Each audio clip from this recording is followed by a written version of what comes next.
জুলাই সনদের আইনি ভিত্তি ছাড়া নির্বাচনের সুযোগ নেই বলছে জামায়াত। ভোটের বৈধতার জন্য আগেই গণভোটের দাবি আর দলের বিরোধিতাকারীদের পরিণতি ভোগের হুঁশিয়ারি। সনদের বাইরের কিছু চাপানোর চেষ্টা হলে মানবে না বিএনপি।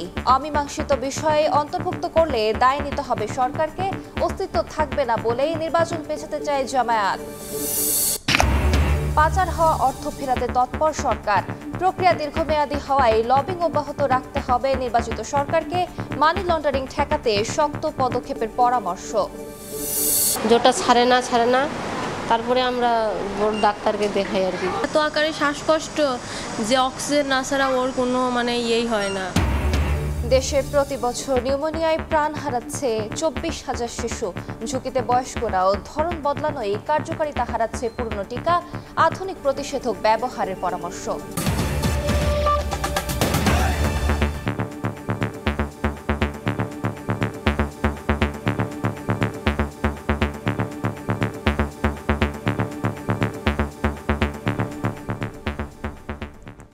ভোরের সময়ের সঙ্গে আছি আমি আলিশা ইসলাম। জুলাই সনদের আইনি ভিত্তি ছাড়া আগামী বছর নির্বাচনের কোনো সুযোগ নেই বলে হুঁশিয়ারি দিয়েছেন জামায়াত সহ 8 দলের শীর্ষ নেতারা। মঙ্গলবার বিকেলে রাজধানীর পল্টন মোড়ে সমাবেশে তারা আরও বলেন, সনদ বাস্তবায়ন এবং নির্বাচনের বৈধতার জন্য নভেম্বরেই হতে হবে গণভোট।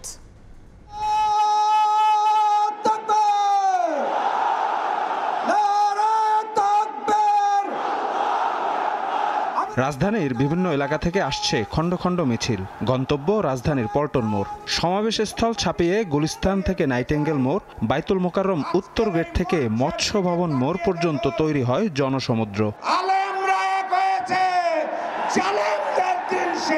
চলতি মাসেই গণভোট সহ 5 দাবিতে 8 দলের সমাবেশে মঙ্গলবার বিকেল 3টা থেকে একে একে বক্তব্য দিতে শুরু করেন শীর্ষ নেতারা। জাতীয় নির্বাচনের আগে গণভোট দিতে হবে বলেন, আগে গণভোট না হলে প্রশ্নবিদ্ধ হবে নির্বাচন। জুলাই সনদের আইনি ভিত্তি ছাড়া হবে না কোনো ভোট। গণভোটে তা যদি আইনি ভিত্তি না হয় তাহলে কিসের ভিত্তিতে জাতীয় নির্বাচন হবে?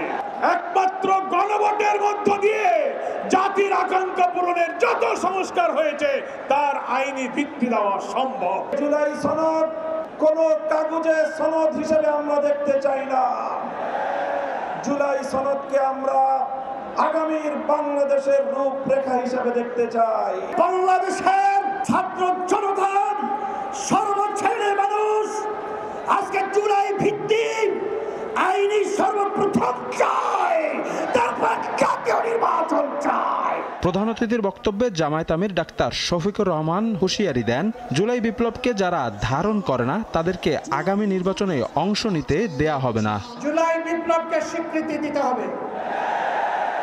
যারা জুলাই বিপ্লব মানবেন না তাদের জন্য 26 সালে কোনো নির্বাচন নাই। জুলাই বিপ্লবের স্বীকৃতি দিতে হবে। জুলাই সনদের আইনি ভিত্তি দিতেই হবে। এই আইনি ভিত্তি ছাড়া কোনো নির্বাচন অনুষ্ঠান হওয়ার কোনো সম্ভাবনা নেই। নেতারা জানান, জুলাই সনদে জনগণের দাবির প্রতিফলন ঘটেছে। জনগণের দাবি পূরণ না হওয়া পর্যন্ত আন্দোলন অব্যাহত থাকবে। আমরা আঙ্গুল বাঁকা করতে জানি। শফিক মুন্সি, সময় সংবাদ, ঢাকা। জুলাই সনদের বাইরে সরকার কোনো সিদ্ধান্ত চাপিয়ে দিলে স্বাক্ষরকারী দলগুলোর মানতে বাধ্যবাধকতা থাকবে না বলে জানিয়েছেন বিএনপি নেতারা। দলের স্থায়ী কমিটির সদস্য খন্দকার মোশাররফ হোসেন জানিয়েছেন, উপদেষ্টাদের মধ্যে কেউ কেউ সনদের বাইরে সরকারের সিদ্ধান্ত বাস্তবায়নের জন্য যেসব বক্তব্য দিচ্ছেন তা বিভ্রান্তিকর। সালাউদ্দিন আহমদ বলেন, জুলাই সনদ ইস্যুতে রাষ্ট্রপতির আদেশ জারির মতো অবস্থা এখন দেশে নেই। জুলাই জাতীয় সনদ বাস্তবায়ন প্রক্রিয়ায় গণভোট আয়োজন কবে হবে এ নিয়ে রাজনৈতিক দলগুলোকে সমঝোতার জন্য সরকারের বেঁধে দেওয়া 7 দিনের সময় শেষ হয়েছে। তবে আলোচনা করেনি কোনো দলই। সরকার কোনো সিদ্ধান্ত ঘোষণা। সোমবার রাতে দেশের রাজনৈতিক পরিস্থিতি নিয়ে বৈঠক করে বিএনপির স্থায়ী কমিটির সদস্যরা। পরদিন মঙ্গলবার দুপুরে গুলশানে বিএনপি চেয়ারপারসনের কার্যালয়ে সংবাদ সম্মেলনে জানানো হয়, সনদের বাইরে সিদ্ধান্ত নেওয়া হলে স্বাক্ষরকারী দলগুলো তা মানতে বাধ্য নয়। জুলাই জাতীয় সনদে উল্লিখিত বিষয়দের বাইরে সরকার কোনো সিদ্ধান্ত ঘোষণা করলে সনদের স্বাক্ষরকারী কোনো দলের জন্য তা মান্য করার বাধ্যবাধকতা থাকবে না। বিএনপির স্থায়ী কমিটির আরেক সদস্য সালাউদ্দিন আহমদ বলেন, রাষ্ট্রপতির আদেশ জারি করার মতো অবস্থা এখন দেশে নেই, তবে সরকার প্রজ্ঞাপন জারি করতে পারে। একমাত্র অধ্যাদেশ প্রণয়ন করা ছাড়া রাষ্ট্রপতির অন্য কোনোভাবে আইন প্রণয়ন করার ক্ষমতা এখন নেই। সেটা প্রজ্ঞাপনের মাধ্যমে সরকার প্রকাশ করতে পারে, গেজেট নোটিফিকেশন, আইন হবে না সেটা। এদিন রাজধানীর রমনায় এক অনুষ্ঠানে বিএনপির স্থায়ী কমিটির আরেক সদস্য আমির খসরু মাহমুদ চৌধুরী বলেন, শেখ হাসিনার মতো নিজেদের সিদ্ধান্ত রাজনৈতিক দলগুলোর উপর চাপিয়ে দেওয়ার চেষ্টা করছে অন্তর্বর্তীকালীন সরকার। অনেক ষড়যন্ত্র, অনেক কর্মসূচি, অনেক কথা আমরা শুনতেছি। শেখ হাসিনাকে বিদায় করার পরে এখন তো দেখতে পাচ্ছি সংবিধান মানতে চায় না, আইন মানতে চায় না, তারাও তাদের সিদ্ধান্ত আরেকজনের উপর চাপিয়ে দিতে চায়। সাবেক মেয়র মরহুম সাদেক হোসেন খোকার মৃত্যুবার্ষিকী উপলক্ষে ঢাকা দক্ষিণ সিটির নগর ভবনে আয়োজিত আলোচনা সভায় দেশে আওয়ামী লীগের দোসরদের বিশৃঙ্খলার অপচেষ্টা রুখে দেওয়ার হুঁশিয়ারি দেন বিএনপির স্থায়ী কমিটির সদস্য নজরুল ইসলাম খান। ফাঁসিবাদী সরকারের পতন হয়েছে, তারা পালিয়ে গেছে, কিন্তু তাদের দোসররা এখনো আছে। তারা নানাভাবে বিশৃঙ্খলা সৃষ্টির চেষ্টা করছে, নানাভাবে গণতন্ত্রের বিরুদ্ধে অবস্থান নিচ্ছে। যেই যেভাবে অবস্থান গ্রহণ করুক, তার বিরুদ্ধে আমাদেরকে ঐক্যবদ্ধভাবে দাঁড়াতে হবে। নির্বাচন বানচালের ষড়যন্ত্র প্রতিহতে সবাইকে ঐক্যবদ্ধ হওয়ার আহ্বান জানান বিএনপি নেতারা। আমরা গণতান্ত্রিক ভাষায় কথা বলবো। আহমেদ সালেহীন, সময় সংবাদ, ঢাকা। সংস্কার নিয়ে 9 মাস আলোচনার পরও অমীমাংসিত বিষয়ে রাজনৈতিক দলগুলোর উপর চাপিয়ে দিলে অন্তর্বর্তী সরকারকে দায় নিতে হবে বলে হুঁশিয়ারি দিয়েছেন বিএনপি মহাসচিব মির্জা ফখরুল ইসলাম আলমগীর। মঙ্গলবার দুপুরে ঠাকুরগাঁওয়ে মতবিনিময় সভায় তিনি আরও বলেন, ভোট হলে অস্তিত্ব থাকবে না বলেই নির্বাচন পেছাতে চায় জামায়াত। দেশজুড়ে চলছে নির্বাচনী ডামাডোল। দিনরাত এক করে নিজ নিজ নির্বাচনী এলাকায় ছুটছেন বিএনপির প্রার্থীরা। মঙ্গলবার দুপুরে ঠাকুরগাঁও সদরের বড়গাঁও ইউনিয়নে নির্বাচনী মতবিনিময় সভায় যোগ দেন বিএনপি মহাসচিব মির্জা ফখরুল ইসলাম আলমগীর। বলেন, সন্ত্রাস দিয়ে রাজনীতিতে টিকে থাকতে চান শেখ হাসিনা, কিন্তু আওয়ামী লীগকে কখনো ক্ষমা করবে না জনগণ। উনি একটা সন্ত্রাসী এবং সন্ত্রাস দিয়ে উনি টিকে থাকতে চান। এই দেশের মানুষ আওয়ামী লীগকে আর ক্ষমা করবে না। বিএনপি মহাসচিব বলেন, ভোট হলে নিজেদের অস্তিত্ব থাকবে না বলেই নানা অজুহাতে নির্বাচন পেছাতে চায় জামায়াত। দেশে পিআর বাস্তবায়ন হবে কিনা তা নির্ধারণ করবে আগামী সংসদ। জামায়াত ইসলাম বলতেছে ওটাই করিবা হবে, ওটা না করলে নাকি ভোট হবে না। ভাই ভোটকে তো ভয় পাচ্ছ কেন? তাহলে তুমি জানো যে ভোট হলে তোমার অস্তিত্ব থাকবে না। সংস্কার নিয়ে 9 মাস রাজনৈতিক দলগুলোর সঙ্গে আলোচনার পরও অমীমাংসিত বিষয় চাপিয়ে দিতে চাইলে এর দায় অন্তর্বর্তী সরকারকে নিতে হবে বলে হুঁশিয়ারি দেন মির্জা ফখরুল। দীর্ঘ 9 মাস আপনি যে সংস্কারের নাম করে সব রাজনৈতিক দলগুলোর সাথে কথাবার্তা বললেন এবং একটা একমত হলেন অনেকগুলো বিষয়ে, সেই একমত বিষয়ের বাইরে আপনি কোনো কিছু যদি আইন চলে এই দেশের মানুষের উপর চাপাই দিতে চান, বিএনপি ক্ষমতায় গেলে প্রথম 15 মাসের মধ্যে 1 কোটি মানুষের কর্মসংস্থান সৃষ্টি সহ নারীদের জন্য ফ্যামিলি কার্ড ও কৃষকদের জন্য ফার্মার্স কার্ড করা হবে বলে জানান বিএনপি মহাসচিব। একই দিন বিকেল 3টার দিকে যুব সংসদ মাঠে শহীদ জিয়া স্মৃতি ফুটবল টুর্নামেন্টের ফাইনাল খেলার উদ্বোধন করেন বিএনপির মহাসচিব মির্জা ফখরুল ইসলাম আলমগীর। এরপর মোহাম্মদপুর ইউনিয়নের গিলাবাড়িতে নির্বাচনী মতবিনিময় সভায় যোগ দেন তিনি। আব্দুল রশিদ জীবন, সময় সংবাদ, ঠাকুরগাঁও। 3 থেকে 4 দিনের মধ্যে জুলাই সনদ বাস্তবায়নের বিষয়ে সরকারের পদক্ষেপ জানা যাবে বলে জানিয়েছেন আইন উপদেষ্টা ডক্টর আসিফ নজরুল। মঙ্গলবার বিকেলে রাজধানীতে এক মতবিনিময় সভায় এই কথা জানান তিনি। বলেন, সব রাজনৈতিক দলের প্রত্যাশা পূরণে চেষ্টা করছে সরকার।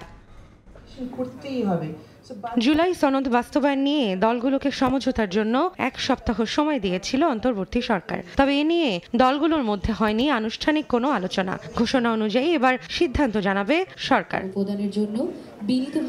আইন উপদেষ্টা জানালেন, 3 থেকে 4 দিনের মধ্যে জুলাই সনদ বাস্তবায়নের বিষয়ে সিদ্ধান্ত জানাবে সরকার। মঙ্গলবার বিকেলে রাজধানীর বিচার প্রশাসন প্রশিক্ষণ ইনস্টিটিউটে এক মতবিনিময় সভায় তিনি বলেন, সব দলের প্রত্যাশা পূরণে চেষ্টা করছে সরকার। আমরা এই জুলাই সনদ বাস্তবায়নের ব্যাপারে কি পদক্ষেপ গ্রহণ করছি এটা আপনারা আগামী ধরেন ৩-৪ দিনের মধ্যেই পরিষ্কারভাবে জানতে পারবেন।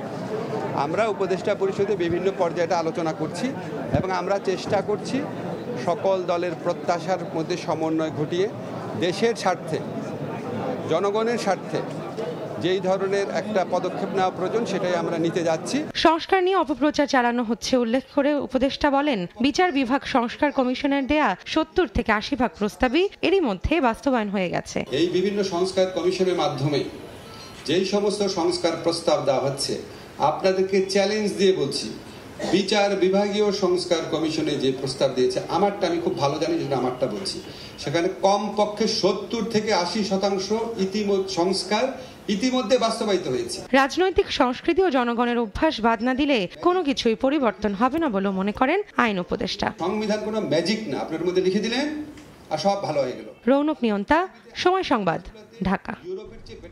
এদিকে সাভারে থেমে থাকা একটি বাসে আগুন দিয়েছে দুর্বৃত্তরা। মঙ্গলবার রাত 10:30টায় নবীনগর চন্দ্রা মহাসড়কের পানিশাইল এলাকায় এই ঘটনা ঘটে।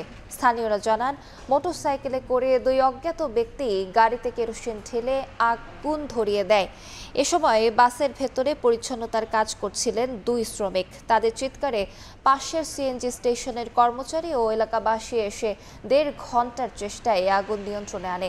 ঘটনার পর থেকে এলাকায় আতঙ্ক বিরাজ করছে।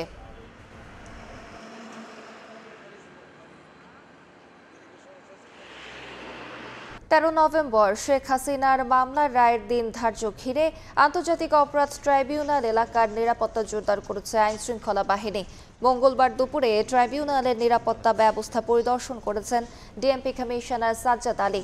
ট্রাইব্যুনাল ও ঈদগাহ মাঠের প্রবেশ মুখে কঠোর অবস্থানে থাকতে দেখা যায় আইনশৃঙ্খলা বাহিনীকে। শেখ হাসিনার মামলার রায় ঘিরে গেল কয়েকদিন ধরেই রাজধানীতে ককটেল বিস্ফোরণ, বাসে আগুনের ঘটনা ঘটেছে। ট্রাইব্যুনাল বা আদালত ফেস না করে রাস্তাঘাটে জনদুর্ভোগ সৃষ্টি করা, যানবাহনে আগুন দিয়ে মানুষের উপর নির্যাতন বা মানুষের ভোগান্তির কারণ করা, এগুলো নিশ্চয়ই সাধারণ মানুষ ভালোভাবে নেবে না। নিশ্চয়ই সাধারণ মানুষ ক্ষতিগ্রস্ত হচ্ছে এবং সাধারণ মানুষ এটাকে মোটেই ভালোভাবে নিচ্ছে না।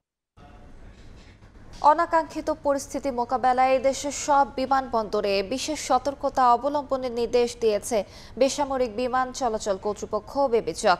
মঙ্গলবার সব বিমানবন্দরে এই সংক্রান্ত চিঠি পাঠিয়েছে বেবিচক। চিঠিতে বলা হয়েছে, কেপিআই নীতিমালা বাস্তবায়নের পাশাপাশি যাত্রী ছাড়া জনসাধারণের প্রবেশ নিয়ন্ত্রণ, সব বিমানবন্দর সিসিটিভি ক্যামেরার মাধ্যমে সার্বক্ষণিক নজরদারি ও সব ব্যাগেজের তল্লাশি নিশ্চিত করতে হবে। বিমানবন্দর এলাকায় টহল বৃদ্ধি, মনিটরিং ব্যবস্থা শক্তিশালী ও পরীক্ষার মেশিনারাইজ সচল রাখতে হবে। সম্ভাব্য যে কোনো অনাকাঙ্ক্ষিত পরিস্থিতি মোকাবেলায় তাৎক্ষণিক ব্যবস্থা নেয়ার প্রস্তুতি রাখতে হবে। এছাড়া সর্বোচ্চ সংখ্যক নিরাপত্তা কর্মী মোতায়েন, ফায়ার সার্ভেইল্যান্স কার্যক্রম আরও জোরদার করার নির্দেশনাও দিয়েছে বেবিচক। 13 নভেম্বর কার্যক্রম নিষিদ্ধ আওয়ামী লীগের লকডাউন কর্মসূচি নিয়ে সতর্ক অবস্থানে সরকার। তবে কোনো আশঙ্কার কারণ নেই বলে জানিয়েছেন স্বরাষ্ট্র উপদেষ্টা। নির্বাচন সামনে রেখে আওয়ামী লীগ ধ্বংসাত্মক কার্যক্রমের চেষ্টা করছে বলে মন্তব্য করেছেন প্রেস সচিব।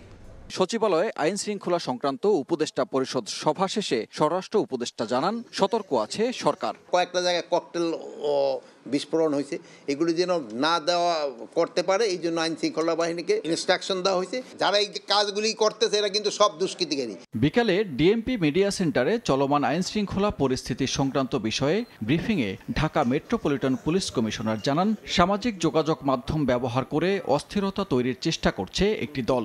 গত 2 দিনে 9টি যানবাহনে অগ্নিসংযোগের ঘটনা ঘটেছে। ককটেল বিস্ফোরণের ঘটনায় এ পর্যন্ত 17টি মামলা রুজু করা হয়েছে এবং এসব ঘটনার সাথে জড়িত থাকার অপরাধে 50 জনকে গ্রেপ্তার করা হয়েছে।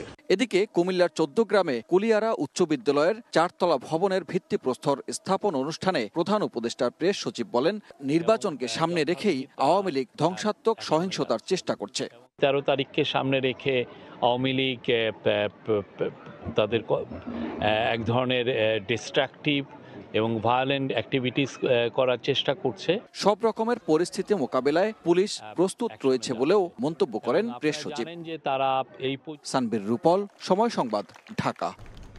নয়াদিল্লিতে গাড়ি বিস্ফোরণকে জঙ্গি হামলা দাবি করে ভারতীয় কিছু গণমাধ্যমে বাংলাদেশকে জড়িয়ে প্রচারিত সংবাদকে ভিত্তিহীন বললেন পররাষ্ট্র উপদেষ্টা। মঙ্গলবার সন্ধ্যায় সাংবাদিকদের প্রশ্নের জবাবে উপদেষ্টা বলেন, সুযোগ পেলেই ভারতীয় গণমাধ্যম বাংলাদেশের ওপর দোষ চাপায়। তিনি বলেন, সব দেশের সঙ্গেই ভারসাম্যপূর্ণ সম্পর্ক বজায় রেখে চলছে ঢাকা।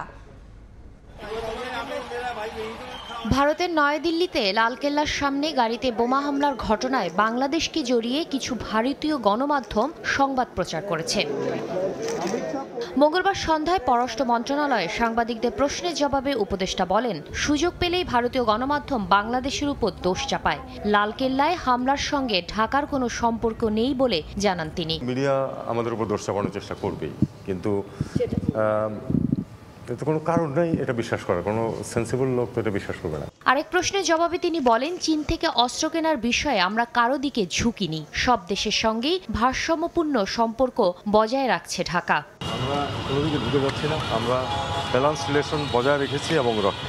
শেখ হাসিনার মামলার রায়ের প্রসঙ্গে তৌহিদ হোসেন বলেন, শেখ হাসিনার বিরুদ্ধে রায়ের বিষয়ে যে কেউ জাতিসংঘে আপিল করতে পারেন। এ নিয়ে জাতিসংঘ বাংলাদেশকে জানালে পদক্ষেপ নেবে সরকার। জাতিসংঘ যদি আমাদেরকে কিছু বলে, জাতিসংঘ যদি আমাকে কিছু বলে, তখন will take care of. Shatila Sharmin, Somoy Sangbad, Dhaka. ভোরের সময় আরো থাকছে। খেজুরের বাজার স্থিতিশীল রাখতে শুল্ক কর কমানোর সুপারিশ ট্যারিফ কমিশনের। রমজানে সিন্ডিকেটের থাবায় পড়ার সংখ্যা অর্থনীতিবিদদের, প্রশাসনকে সজাগ থাকার তাগিদ।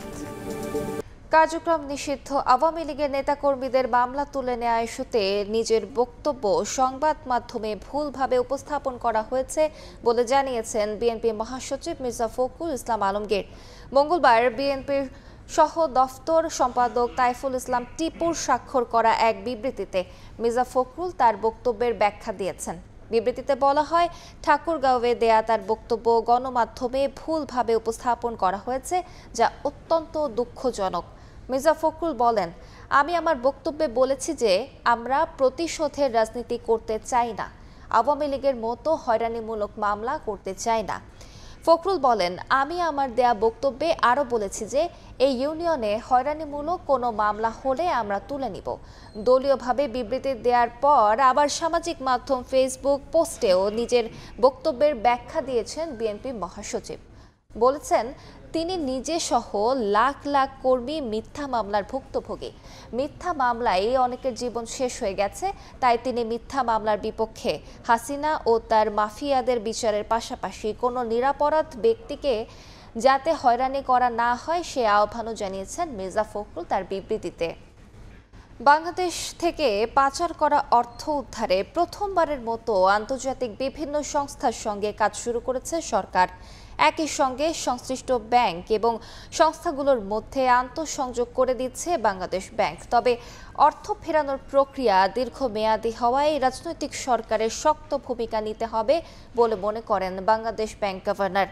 সম্প্রতি যুক্তরাষ্ট্র সফরে গিয়ে এসব তথ্য জানান তিনি। অর্থনীতিবিদরা বলছেন, নতুন করে অর্থ পাচার বন্ধে শক্ত পদক্ষেপ নিতে হবে নির্বাচিত সরকারকে। যুক্তরাষ্ট্র থেকে ফিরে কাজল আব্দুল্লাহ রিপোর্ট। বিদেশে পাচার হওয়া অর্থ উদ্ধারে এবার কোমর বেঁধে নেমেছে অন্তর্বর্তী সরকার। মূলত পাচার হওয়া অর্থে ট্যাক্স হ্যাভেন, দেশে বাড়ি কেনা সহ নানা খাতে বিনিয়োগ করেছে অপরাধ চক্র। আর্থিক খাত সংস্কারে গঠিত শ্বেতপত্র কমিটির প্রতিবেদন অনুযায়ী আওয়ামী লীগ সরকারের সবশেষ 16 বছরে পাচার হয়েছে প্রায় 28 লাখ কোটি টাকা। এসব অর্থ ফেরাতে দেশের অভ্যন্তরীণ সরকারি দফতরগুলোকে একটি পয়েন্টে নিয়ে আসার পাশাপাশি লবিং করা হয়েছে আন্তর্জাতিক বিভিন্ন ফার্ম ও সংস্থার সঙ্গেও। সম্প্রতি ওয়াশিংটন সফরে গিয়ে এমনটাই জানিয়েছেন বাংলাদেশ ব্যাংকের গভর্নর আহসান এইচ মনসুর। আমাদের নিজেদের সক্ষমতাটা বাড়াতে হবে, কারণ এটা তো একটা নতুন এরিয়া। আমরা কিন্তু আগে এই লাইনে কোনোদিন কাজ করিনি।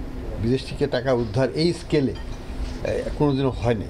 তো এই প্রক্রিয়াটা আমাদের আরও ভালোভাবে রপ্ত করতে হবে। আমাদের যে ইন্টার মিনিস্ট্রিয়াল এজেন্সিগুলো আছে, তাদের যে কর্মদক্ষতা, তাদের যে ইন্টারঅ্যাকশনগুলো, সেটাকে আরও ইমপ্রুভ করতে হবে। পাচার হওয়া অর্থ ফেরানোর প্রক্রিয়া জটিল ও দীর্ঘমেয়াদী। অন্তর্বর্তী সরকার কার্যক্রম শুরু করলেও কবে নাগাদ উদ্ধার হবে সে প্রশ্নের উত্তর নেই গভর্নরের কাছেও। তবে নতুন করে অর্থ পাচার বন্ধে সরকারকে আন্তরিক হতে হবে বলছেন অর্থনীতিবিদরা। একটা আইনগত প্রক্রিয়া বাংলাদেশে কতদিন লাগে, বিদেশেও সেরকমই সময় লাগে। এটা 3, 4, 5 বছর লাগে সাধারণত।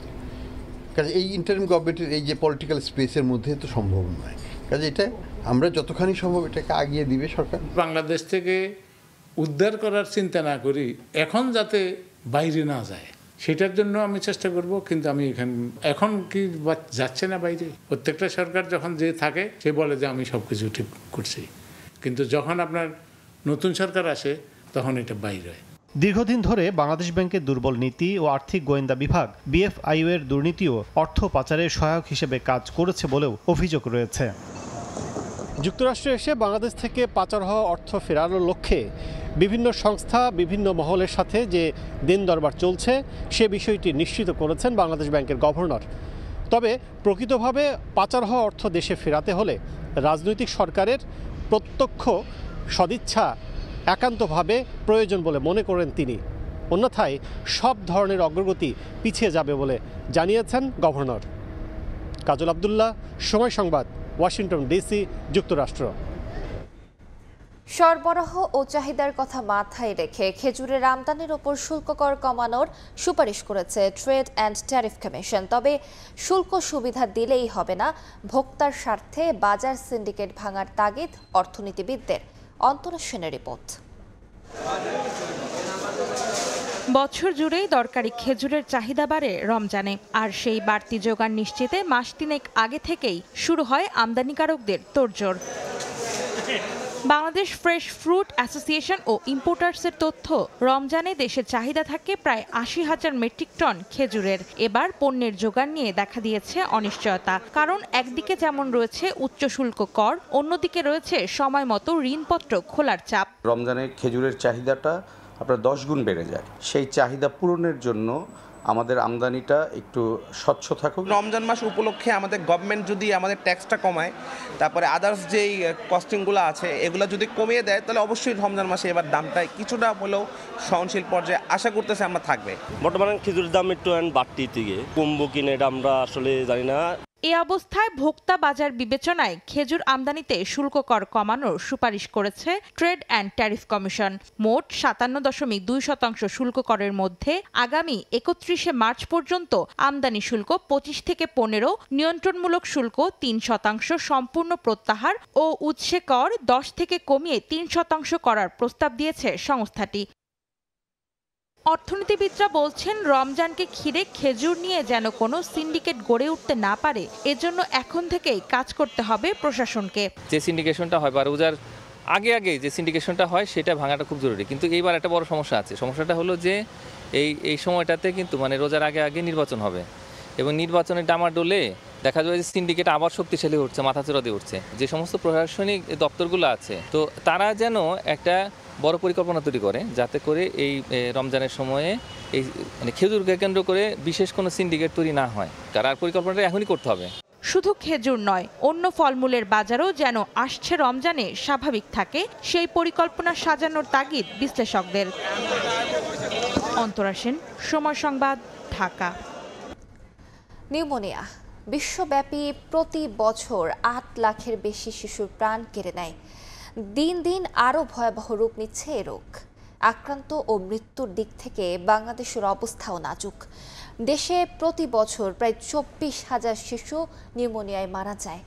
উচ্চ ঝুঁকিতে আছেন বয়স্করাও। এদিকে নিউমোনিয়ার ধরন বদলে যাওয়ায় কার্যকারিতা হারাচ্ছে দেশের প্রচলিত টিকা। তাই নতুন প্রজন্মের টিকা ব্যবহারের পরামর্শ বিশেষজ্ঞদের। বিস্তারিত মনির হোসেনের রিপোর্টে। কারো মুখে অক্সিজেন মাস্ক, কারো চলছে নেবুলাইজেশন, আর হাতে ক্যানোলা। হাসপাতালের বেড়ে কঠিন সময় পার করছে কোমলমতিরা। বাংলাদেশ শিশু হাসপাতালের নিউমোনিয়া ওয়ার্ডে ভর্তি এই শিশুদের কারো বয়স পেরিয়েছে সবে 2 বছর, কেউ আবার মাত্র কয়েক মাস হলো এসেছে পৃথিবীতে। অর্থাৎ অধিকাংশই 5 বছরের কম বয়সী। জন্মের পর বেশিরভাগ সময়ই এদের কেটেছে হাসপাতালে। জ্বর আসছিল, তো জ্বর থেকেই জ্বরটা ছাড়ে না, তারপরে আমরা ডাক্তারকে দেখাই আর কি। আর একটু জ্বর এলে আমরা ফার্মেসি থেকে ওষুধ খাওয়াইতাম, কমে যেত, কিন্তু ইদারিং 5-6 দিন আর কমে নাই। এই কমে এবারে পরে 2 দিন আগে ঠান্ডাটা একটু বেশি বেড়ে গেছে। হালকা ঠান্ডা লাগলে শ্বাসকষ্ট হয়, শুধু দেখবো কাশটিছে, তার মধ্যেই শ্বাসকষ্ট শুরু হয়ে যায়, মানে এত আকারে শ্বাসকষ্ট যে অক্সিজেন না ছাড়া ওর কোনো মানে ইয়েই হয় না। গবেষণা বলছে দেশে 5 বছরের কম বয়সী শিশুদের মৃত্যুর অন্যতম কারণ নিউমোনিয়া, যাদের 28%ই হেরে যেতে হয় এই রোগের কাছে। ICDDRB এর তথ্য অনুযায়ী প্রতি বছর দেশে প্রায় 24,000 শিশু নিউমোনিয়ায় মারা যায়, আর হাসপাতালে ভর্তি হয় প্রায় 7 লাখ। চিকিৎসকরা বলছেন শিশুদের মধ্যে ভয়াবহ রূপ নেয়া নিউমোনিয়া প্রতিরোধে সচেতনতার পাশাপাশি জোর দিতে হবে টিকার উপর। তবে শঙ্কার বিষয়, দেশে যে প্রচলিত টিকা আছে ব্যাকটেরিয়ার ধরন বদলে যাওয়ায় অনেক ক্ষেত্রে সুরক্ষা দিতে পারছে না সেটি। তাই আরও কার্যকর সুরক্ষা নিশ্চিত করতে নতুন প্রজন্মের PCV টিকা নেওয়া জরুরি বলে জানান তারা। এই রোগ প্রতিরোধ করার জন্য শুরুতে কিন্তু যারা আমরা ভ্যাকসিনটা দিই শিশুকালের সময়, সেই ভ্যাকসিনটা কিন্তু বাচ্চাদেরকে দেওয়া হয়। অনেক বয়স্কদের যারা আছে তাদের বারবার করে এরকম শ্বাসকষ্ট হয় বা ঠান্ডা লেগে যায় অথবা এই ধরনের সংক্রমণ হয়ে থাকে, তাদের ক্ষেত্রে কিন্তু ইয়ারলি ভ্যাকসিন কিন্তু দিয়ে থাকি, সেটা কিন্তু অনেকটুকু ভালো কাজ করে। PCV10টা আসলে আমাদের সেরো কনভার্সন হয়ে যাচ্ছে কিনা, আপগ্রেড যেমন PCV13 বা 23 এটা কি EPI-তে শিডিউলের ভিতরে আমরা নিতে পারি কিনা, আমার মনে হয় সময় চলে আসছে এই ব্যাপারটাকে খতিয়ে দেখার। শুধু শিশুরা নয়, নিউমোনিয়ার ঝুঁকিতে আছেন বয়স্করাও। তাই 60 বছরের বেশি বয়স হলে ও দীর্ঘমেয়াদী কোনো রোগে ভুগলে বাড়তি সতর্ক থাকতে বলছেন চিকিৎসকরা। যাদের বয়স 65 বা তার বেশি, তাদের জন্য নিউমোনিয়া কিন্তু ঝুঁকি অনেক বেশি। বিশেষ করে নিউমোনিয়ার সাথে সাথে যেসব এলডারলি পেশেন্ট বা বয়স্ক পেশেন্টদের ডায়াবেটিস, হার্টের রোগ, কিডনির রোগ, এই ধরনের রোগে আক্রান্ত, তাদের কিন্তু নিউমোনিয়া একটা বাড়তি ঝুঁকি যোগ করে। ঋতু পরিবর্তনের এই সময়ে নিউমোনিয়া আক্রান্তের সম্ভাবনা বেশি জানিয়ে শিশু ও বয়স্কদের বাড়তি যত্ন নেয়ার পরামর্শ দিচ্ছেন বিশেষজ্ঞরা। মনির হোসেন, সময় সংবাদ, ঢাকা। বগুড়ার বক্ষ ব্যাধি হাসপাতালের ইনডোর থেকে 5 কিলোমিটার দূরে অবস্থিত আউটডোর, এতে চরম ভোগান্তিতে রোগীরা। এদিকে 5 একর আয়তনের হাসপাতালটির 4 একরের বেশি এলাকা ঘন জঙ্গল। সেখানে মাদকসেবীদের আড্ডার পাশাপাশি চলে অসামাজিক কর্মকাণ্ড। নেই চতুর্থ শ্রেণীর কোনো কর্মচারীও। শাহাদুল ইসলামের ছবিতে আব্দুল আওয়ালের রিপোর্ট। দিন দুপুরে হাসপাতাল চত্বরে অবাধে ঘুরে বেড়াচ্ছে শিয়াল। বিভিন্ন মাদক সেবনের পর মাদক সেবীদের ফেলে রাখা বর্জ্য ছড়িয়ে ছিটিয়ে আছে। বগুড়া শহরের হারিপাড়া এলাকায় অবস্থিত বক্ষবাদী ক্লিনিক। 5 কিলোমিটার দূরে বক্ষবাদী হাসপাতাল। ক্লিনিকের আউটডোরে রোগ পরীক্ষা নিরীক্ষার পর ভর্তির প্রয়োজন হলে তাকে পাঠানো হয় হাসপাতালে। এদিকে 5 একর আয়তনের হাসপাতালটির 4 একরের বেশি এলাকা ঘন জঙ্গল। সেখানে মাদক সেবীদের আড্ডার পাশাপাশি চলে অসামাজিক কর্মকাণ্ড। এছাড়া হাসপাতালটিতে নেই কোনো নিরাপত্তা প্রহরী সহ চতুর্থ শ্রেণীর কর্মচারীও। জনবল সংকট মেন, জঙ্গল তো আছেই, তো জনবলটা থাকলে হয়তো আমাদের এই ধরনের সমস্যা মানে একটু কম হতো। উঠতে বয়স ছেলে মেয়ে, নেশাখোর, গাঁজাখোর। রোগীদের চিকিৎসা নিয়ে তেমন কোনো সমস্যা নেই। দুই জায়গায় এটা একটা সমস্যা যে পেশেন্ট অনেক ইনভেস্টিগেশন করার জন্য, পরীক্ষা নিরীক্ষার জন্য ওখানে যেতে হয়। আমাদের কিন্তু এই যে নিরাপত্তা কর্মী নেই, দেখা যায় যে কেউ এসে ঢুকতে পারে যে কোনো সময়। এক জায়গায় হলে ভালো সুবিধা ছিল, রুগীরা কাছাকাছি হতো, এখান থেকে ডায়াগনোসিস হতো, ওখানে ভর্তি থাকতো, ভর্তি রুগী এসে এখানে পরীক্ষা করতো। সুবিধা তো অবশ্যই কাছাকাছি থাকে। আমি তো এখানে প্রায় 17-18 বছর থেকে খালি শুনি, কিন্তু কোনো কাজ তো হয় না। বক্ষবাদী হাসপাতালের ইনডোর ও আউটডোর 2 এলাকায় হওয়ায় চরম ভোগান্তিতে রোগী ও স্বজনরা। এখন কি করবেন, এখন বাধ্য হয়ে যাওয়া লাগে। প্রথম ওখানে গেলাম, ওখানে গিয়ে দেখি যে ওখানে ডাক্তার দেখে না। তারপরে এখানে এলাম, আসলে দেখি যে এখানে ডাক্তার দেখতেছে, কিন্তু এইখানে রাস্তা যাওয়া আসে আপ ডাউন করা এটা একসাথে যখন দুইটা থাকবে মানুষ এত হয়রানির শিকার হবে না। ওখানে যেহেতু দেখলাম যে অনেক বড় স্পেস আছে, যে ওখানে বিল্ডিং করে বা ওরকম সিস্টেম করার সুযোগ আছে, জায়গা যেহেতু আছে, দুইটা পাশাপাশি হলে মানুষের ভোগান্তিটা কম হয় আর কি। এ নিয়ে যোগাযোগের চেষ্টা করেও পাওয়া যায়নি সিভিল সার্জনকে, আর জেলা প্রশাসক দিলেন গতানুগতিক আশ্বাস। এই বক্ষব্যাধি হাসপাতালটা আসলে এখন একেবারে অবহেলায় পড়ে আছে। এটার মধ্যে দীর্ঘদিন ধরে এটার ইমপ্রুভমেন্টের কোনো কাজ হয়নি। তো আশা করি এটা নির্বাচনের পরে নির্বাচিত সরকার এসে এই বক্ষব্যাধি হাসপাতালটার দিকে নজর দিবেন। বগুড়ায় 1960 সালে বক্ষব্যাধি হাসপাতাল ও 1962 সালে বক্ষব্যাধি ক্লিনিকের কার্যক্রম শুরু হয়। আব্দুল আওয়াল, সময় সংবাদ, বগুড়া। ভোরের সময় আরো থাকছে। রাজশাহীতে প্রকাশ্যে চাঁদাবাজি, টেবিল পেতে যানবাহন থেকে তোলা হচ্ছে অর্থ। দিনে 2 লাখ টাকা যাচ্ছে মালিক শ্রমিক নেতার পকেটে। ক্ষুব্ধ চালক, ব্যবস্থা নেয়ার আশ্বাস। চাঁপাইনবাবগঞ্জে অতিবৃষ্টিতে ভেঙে পড়েছে পাগলা নদীর মুখে নলবোনা খালে নির্মিত সেতু। এতে চরম ভোগান্তিতে শিবগঞ্জের ৩ ইউনিয়নের অর্ধলক্ষাধিক বাসিন্দা।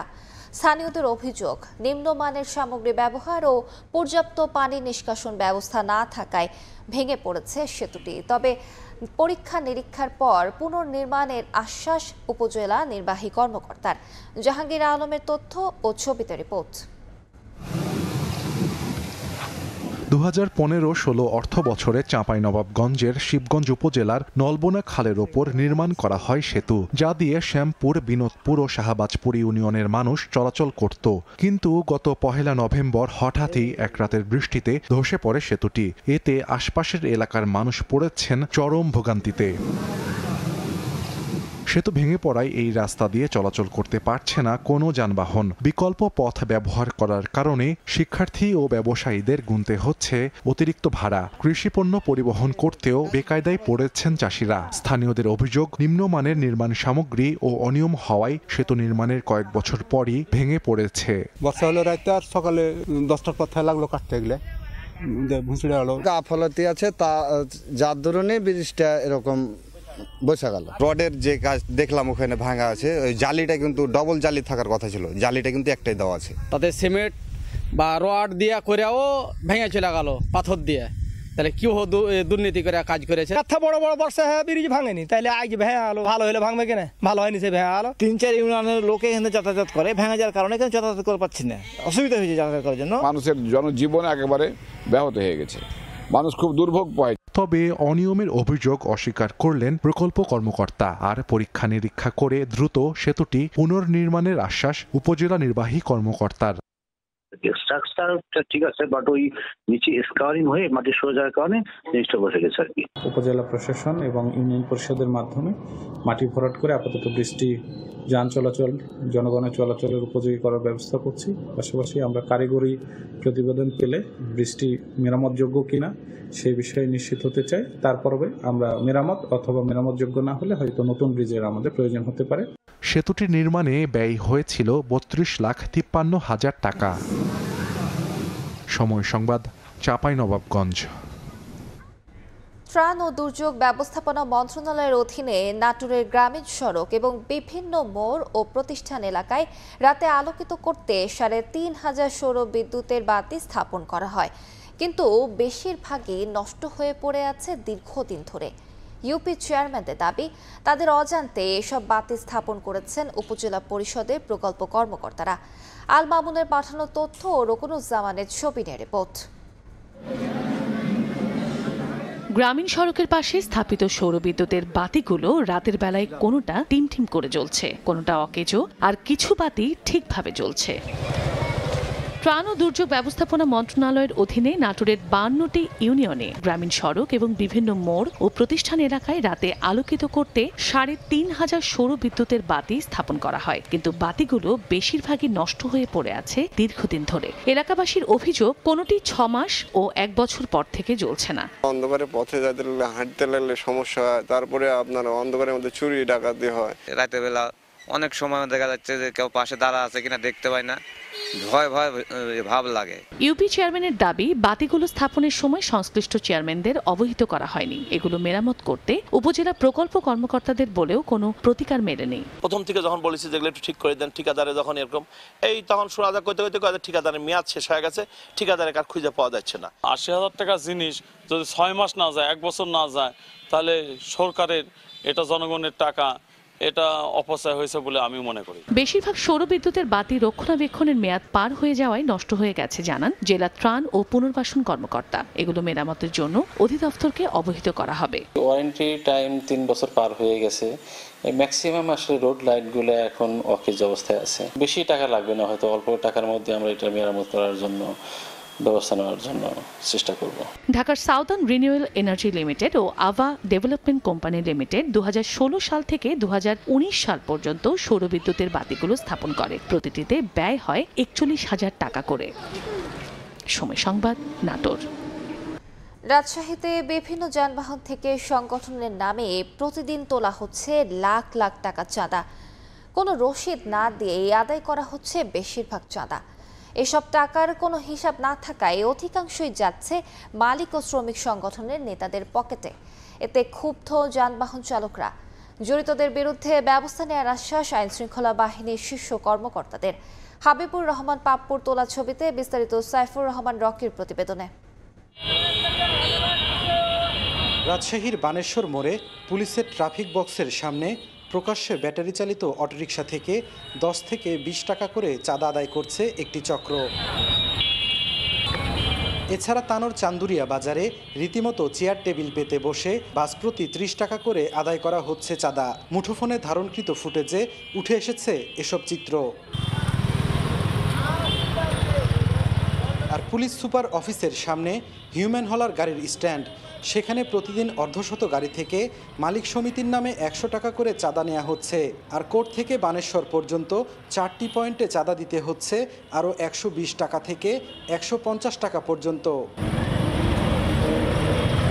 রাজনৈতিক প্রভাব খাটিয়ে বাস, ব্যাটারি চালিত অটোরিকশা, হিউম্যান হলার ও সিএনজি থেকে অন্তত 20টি পয়েন্টে চাঁদা আদায় করছে চক্রটি। এতে ক্ষুব্ধ বিভিন্ন যানবাহন চালকরা। মালিক সমিতি দিতে হয়, শ্রমিক ইউনিয়ন দিতে হয়, এগুলো দিতে হয়। কোথায় 50 টাকা, কোথায় 200 টাকা, কোথায় 300 টাকা, টোটাল খরচ এরকম আছে 3,500-4 হাজার টাকার মতো আসে রংপুর আপ ডাউনে। 10 টাকা 20 টাকা নেয় গাড়ি প্রতি। মাছ চালায় কিন্তু এদের কোনো নিয়ন্ত্রণ, এরা ভাগ করে খেয়ে নেয় তিনজনা। আমার টাকা, আমি গাড়ি চালাচ্ছি, কোন চাঁদা আরেকজনের দিতে হচ্ছে। এদিকে টাকা নেয়ার কথা স্বীকার করে নানা যুক্তি দেন চাঁদা আদায়কারীরা। আর বাস মালিক সমিতির দায়িত্বশীল নেতা বলেন, সংগঠনের পেছনে ব্যয় হয় চাঁদার টাকা। যদিও কোন খাতে কত টাকা ব্যয় হয় তার কোনো হিসাব দিতে পারেননি তিনি। গাড়ি প্রতি আমাদের 30 টাকা কমিশন, এটা হলো মালিক সমিতির লোক। আমরা 100 টাকা আমাদের একটা স্লিপ কাটা হয়, এই অফিসারি ফান্ডে টাকাটা থাকে, অফিস পরিচালনার ক্ষেত্রে ব্যয় হয়। আগে ঢাকাগঞ্জ থেকে 650 টাকা নেওয়া হতো, আমি এখন মাত্র 30 টাকা নিই। 30 টাকা নিয়ে মাস্টাররাই ধরেন নিয়ে নেয়, আমার অফিসে হয়তো 10-20 টাকা জমা। আইন শৃঙ্খলা বাহিনীর শীর্ষ কর্মকর্তারা জানান, জড়িতদের বিরুদ্ধে ব্যবস্থা নেওয়া হবে। কোনটা বাসের নিজস্ব টোল, কোনটা চাঁদাবাজি, কোনটা অন্য কিছু, এটা চিহ্নিত করা একটু কষ্টকর। আমরা চাঁদাবাজির মামলা নিচ্ছি, সুনির্দিষ্ট তথ্য থাকে আমরা অবশ্যই মামলা নেব, সেই জায়গায় আমরা সিকিউর করব।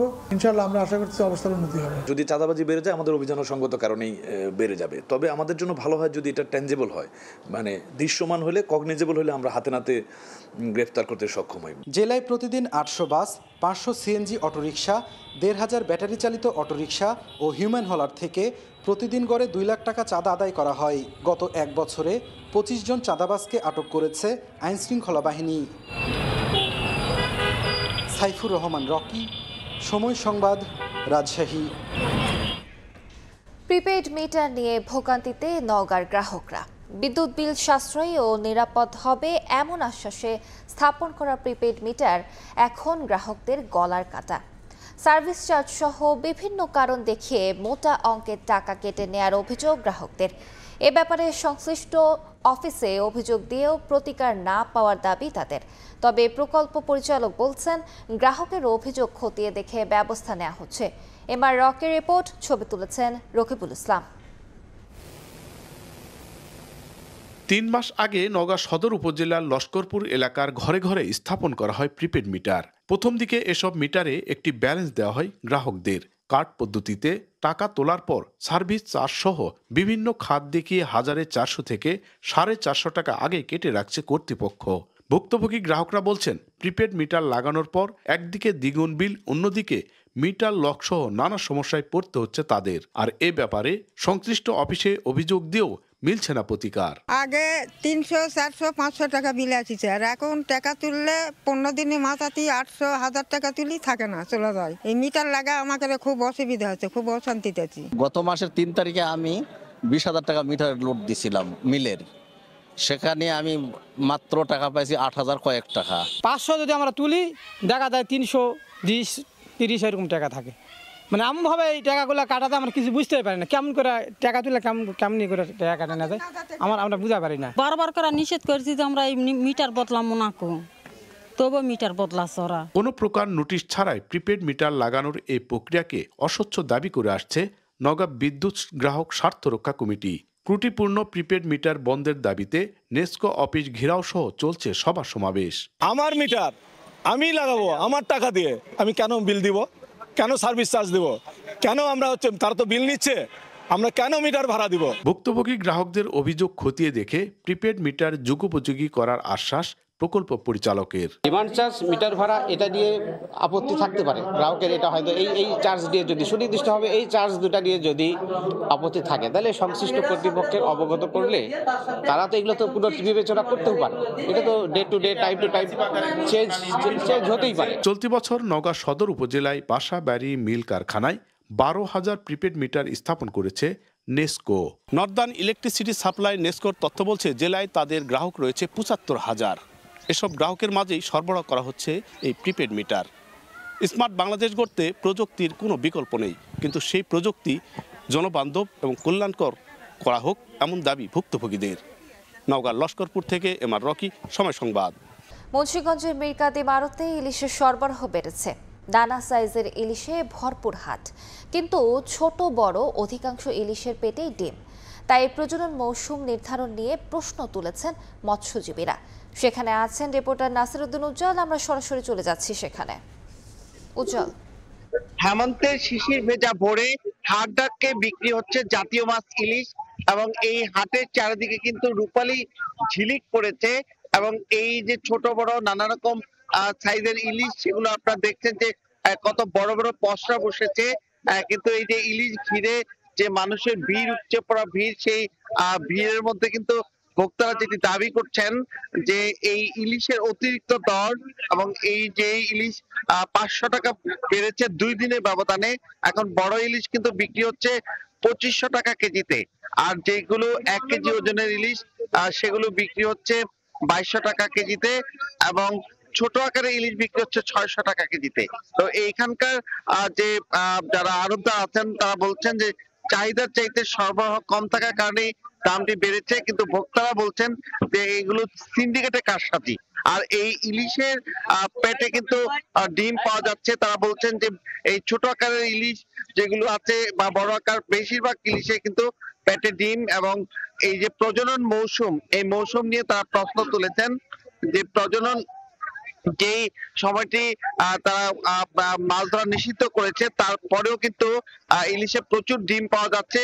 সে কারণে যে ইলিশের বংশ বিস্তার, সেই ক্ষেত্রে কিন্তু যথাযথ হয়নি বলে তারা বলছেন। এই কারণে ইলিশের উৎপাদন বাড়ানোর ক্ষেত্রে এই প্রজনন মৌসুম বৃদ্ধি করা অথবা এইটির যথাযথ সময় নির্ধারণ করবার কিন্তু দাবি দিয়ে জানিয়েছেন এখানকার মৎস্যজীবীরা। একই সঙ্গে এখানকার যে ঝাটকা নিধন বন্ধের জন্য যে 30 জুন পর্যন্ত ঘোষণা করা হয়েছে যে ছোট আকারের ইলিশ বিক্রি না করা, সে ব্যাপারেও কিন্তু তৎপরতার পাশাপাশি কারেন্ট জালের যে দাপট, সেই কারেন্ট জালের দাপটের ব্যাপারে কিন্তু অনেকেই ক্ষোভ প্রকাশ করেছেন যে নদী নালা খাল বিলগুলোতে প্রচুর পরিমাণ যে কারেন্ট জালে ব্যবহার হচ্ছে। এই কারেন্ট জালের কারণে কিন্তু ইলিশ এর যে নানা রকম চ্যালেঞ্জ তৈরি হচ্ছে, এবং নদীগুলোতে কিন্তু বেপরোয়া ভাবে অপরিকল্পিত বালু কাটা হচ্ছে। সেই ক্ষেত্রেও কিন্তু ইলিশের যে ঝাটকা, যেগুলো ছোট আকারের ইলিশ, সেগুলো কিন্তু বড় হবার ক্ষেত্রে বা এই মিষ্টি পানিতে যে ইলিশের বিচরণ, সেটি কিন্তু চ্যালেঞ্জ তৈরি হচ্ছে। তো এই হাটে কিন্তু 2 থেকে 3 ঘন্টায় প্রতিদিন বিক্রি হয় প্রায় কোটি টাকার মাছ। এই ছিল মুন্সিগঞ্জ থেকে মাছের হাটের সবশেষ। সরাসরি যুক্ত ছিলাম মুন্সিগঞ্জে। সময় মতো বৃষ্টি, অনুকূল আবহাওয়া থাকায় রাজশাহীতে চলতি মৌসুমে রোপা আমনের বাম্পার ফলন হয়েছে। আর কম খরচে বেশি ফলন হওয়ায় খুশি কৃষক। সময় মতো সার, বীজ, কীটনাশক ও সেচের সুবিধা নিশ্চিত হওয়ায় লক্ষ্যমাত্রার চেয়েও বেশি উৎপাদনের আশা করছে কৃষি বিভাগ। হাবিবুর রহমান পাপুর তোলা ছবিতে রিপোর্ট করেছেন আলতাফ হোসাইন। গানের তালে চলছে কাস্তে, বাতাসে ভেসে আসছে নতুন ধানের ঘ্রাণ। মাঠ ভরা সোনালী ধান এখন ঘরে তোলার ব্যস্ততা। কৃষকের মুখে অমলিন হাসি, আশার আলো জ্বেলেছে রোপা আমনের বাম্পার ফলন। রাজশাহীর গোদাগাড়ী, তানোর ও বাগমারা সহ বিভিন্ন উপজেলায় চলছে আমন ধান কাটার উৎসব। কৃষকরা বলছেন সময় মতো বৃষ্টি হওয়ায় ধানের ফলন হয়েছে ভালো। সেচ খরচও ছিল তুলনামূলক কম, ফলে এবার বেশি লাভের আশায় তারা। খুব সুন্দর ধান হয়েছে, খরচ অল্প খরচে ধান হয়ে গেল। ফলন ভালো, পানি ছাকা লাগেনি, সার বিষের কোনো সমস্যা নাই। আগের বছর ধান হয়েছিল 15 থেকে 16 মণ, এবারকার বোঝা যাচ্ছে যে সব চাইতে ভালো হবে, 25 মণ করে ধান আমাদের হবে। তবে কয়েকদিনের টানা বৃষ্টিতে কিছু এলাকায় জলাবদ্ধতায় ক্ষতিগ্রস্ত হয়েছে বেশ কিছু ধানের জমি। 15 দিন পর আমরা ধানগুলো কাটতাম, তো এগুলো সম্পূর্ণ ক্ষতিগ্রস্ত, এখন আর কিছু আমার কি করার নাই। যদিও কৃষি সম্প্রসারণ অধিদপ্তর বলছে বৃষ্টিতে সামান্য ক্ষতি হলেও উৎপাদনের লক্ষ্যমাত্রা পূরণে বড় কোনো প্রভাব ফেলবে না। যে জমিতে আমন করার সুযোগ ছিল সেই জমিতে কিন্তু আর আমন করা যায়নি। যদিও আমাদের আবাদ কম হয়েছে একটু, তবে লক্ষ্যমাত্রা টার্গেট যেটা আছে এটা অর্জন হবে। রাজশাহী কৃষি সম্প্রসারণ অধিদপ্তরের তথ্য অনুযায়ী চলতি মৌসুমে রাজশাহী জেলায় ৮৩,৫50 হেক্টর জমিতে রোপা আমন আবাদ হয়েছে। উৎপাদনের লক্ষ্যমাত্রা ধরা হয়েছে ৩,১৭,৪৯০ মেট্রিক টন। আলতাফ হোসাইন, সময় সংবাদ, রাজশাহী। আলু চাষি ও ব্যবসায়ীদের না জানিয়ে সংরক্ষিত আলু বিক্রির অভিযোগ উঠেছে জয়পুরহাটের হিমাগার মালিকদের বিরুদ্ধে। তবে জায়গা ফাঁকা করতেই বাধ্য হয়ে আলু বিক্রি করেছেন বলে দাবি হিমাগার কর্তৃপক্ষের। সংরক্ষণের সময়সীমা থাকাকালীন আলু বিক্রি আইন বিরুদ্ধ বলছেন কৃষি বিপণন কর্মকর্তা। বিস্তারিত শাহিদুল ইসলাম সবুজের প্রতিবেদনে।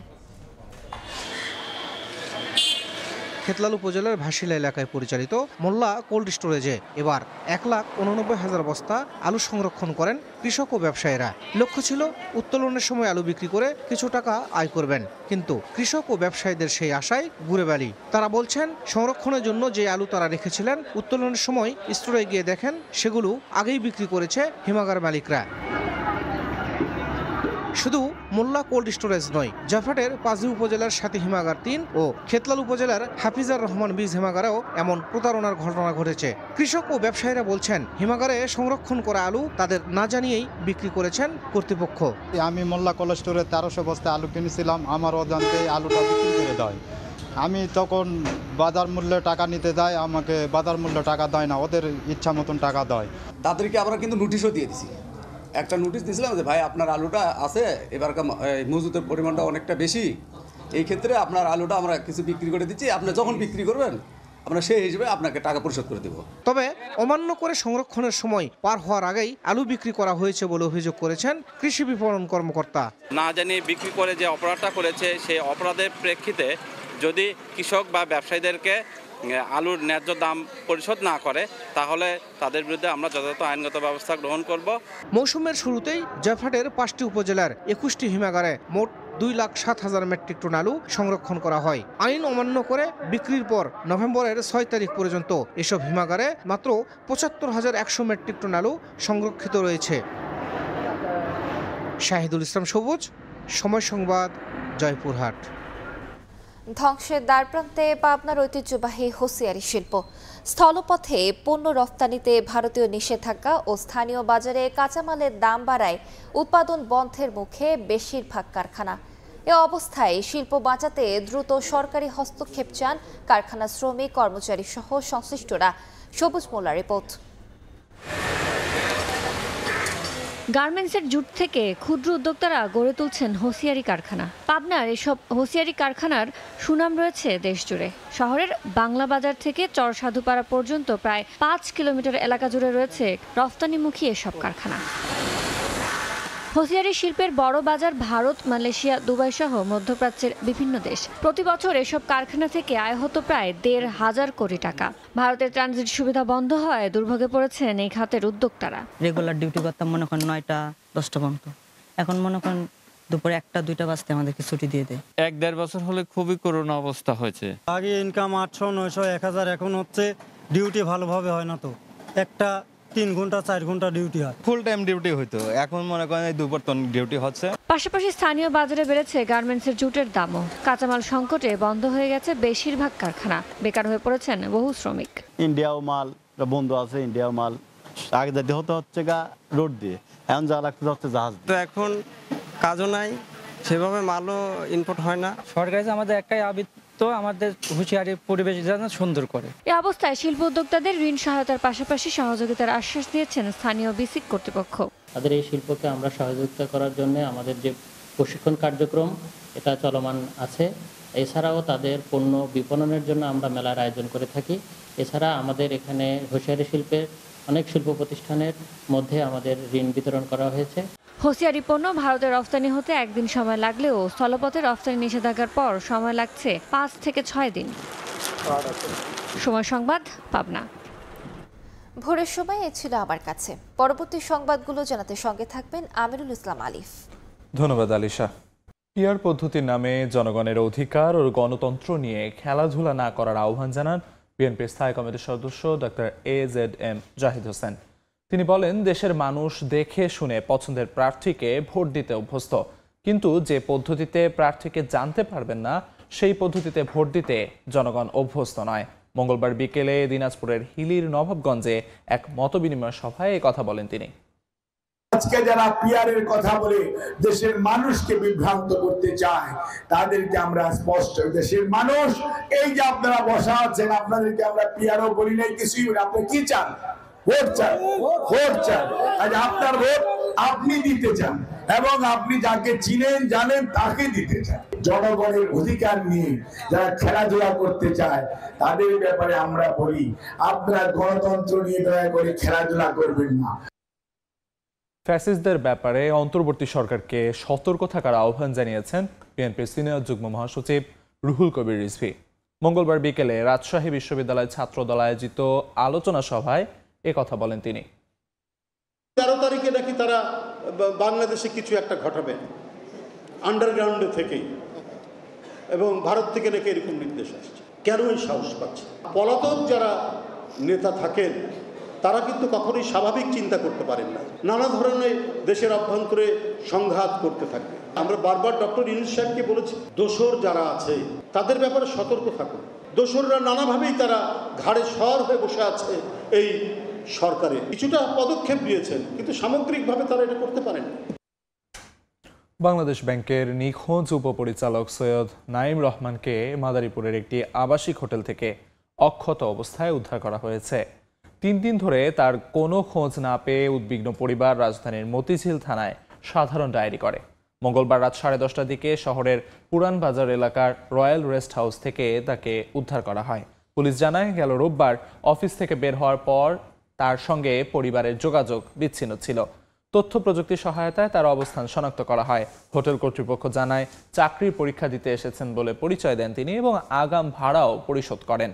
উদ্ধারের পর তাকে পুলিশ হেফাজতে রাখা হয়েছে। আইনি প্রক্রিয়া শেষে তাকে মতিঝিল থানায় হস্তান্তর করা হবে বলে জানায় পুলিশ। খুলনা নগরীর পাওয়ার হাউস মোড়ে মিছিলের প্রস্তুতির সময় নিষিদ্ধ সংগঠন ছাত্রলীগের 2 কর্মীকে আটক করেছে পুলিশ। মঙ্গলবার রাত 8:30টার দিকে ঘটনা ঘটে। পুলিশ জানায়, নিষিদ্ধ সংগঠন ছাত্রলীগের 7 থেকে 8 জন নেতাকর্মী আকস্মিকভাবে মিছিল বের করতে চাইলে ট্রাফিক পুলিশ ও স্থানীয়রা বিষয়টি আইনশৃঙ্খলা বাহিনীকে অবহিত করেন। খবর পেয়ে পুলিশের দ্রুত ঘটনাস্থলে গিয়ে 2 জনকে আটক করে। এদিকে ঘটনার প্রতিবাদে রাতেই বিক্ষোভ মিছিল বের করে যুবদল, ছাত্রদল ও স্বেচ্ছাসেবক দলের নেতাকর্মীরা।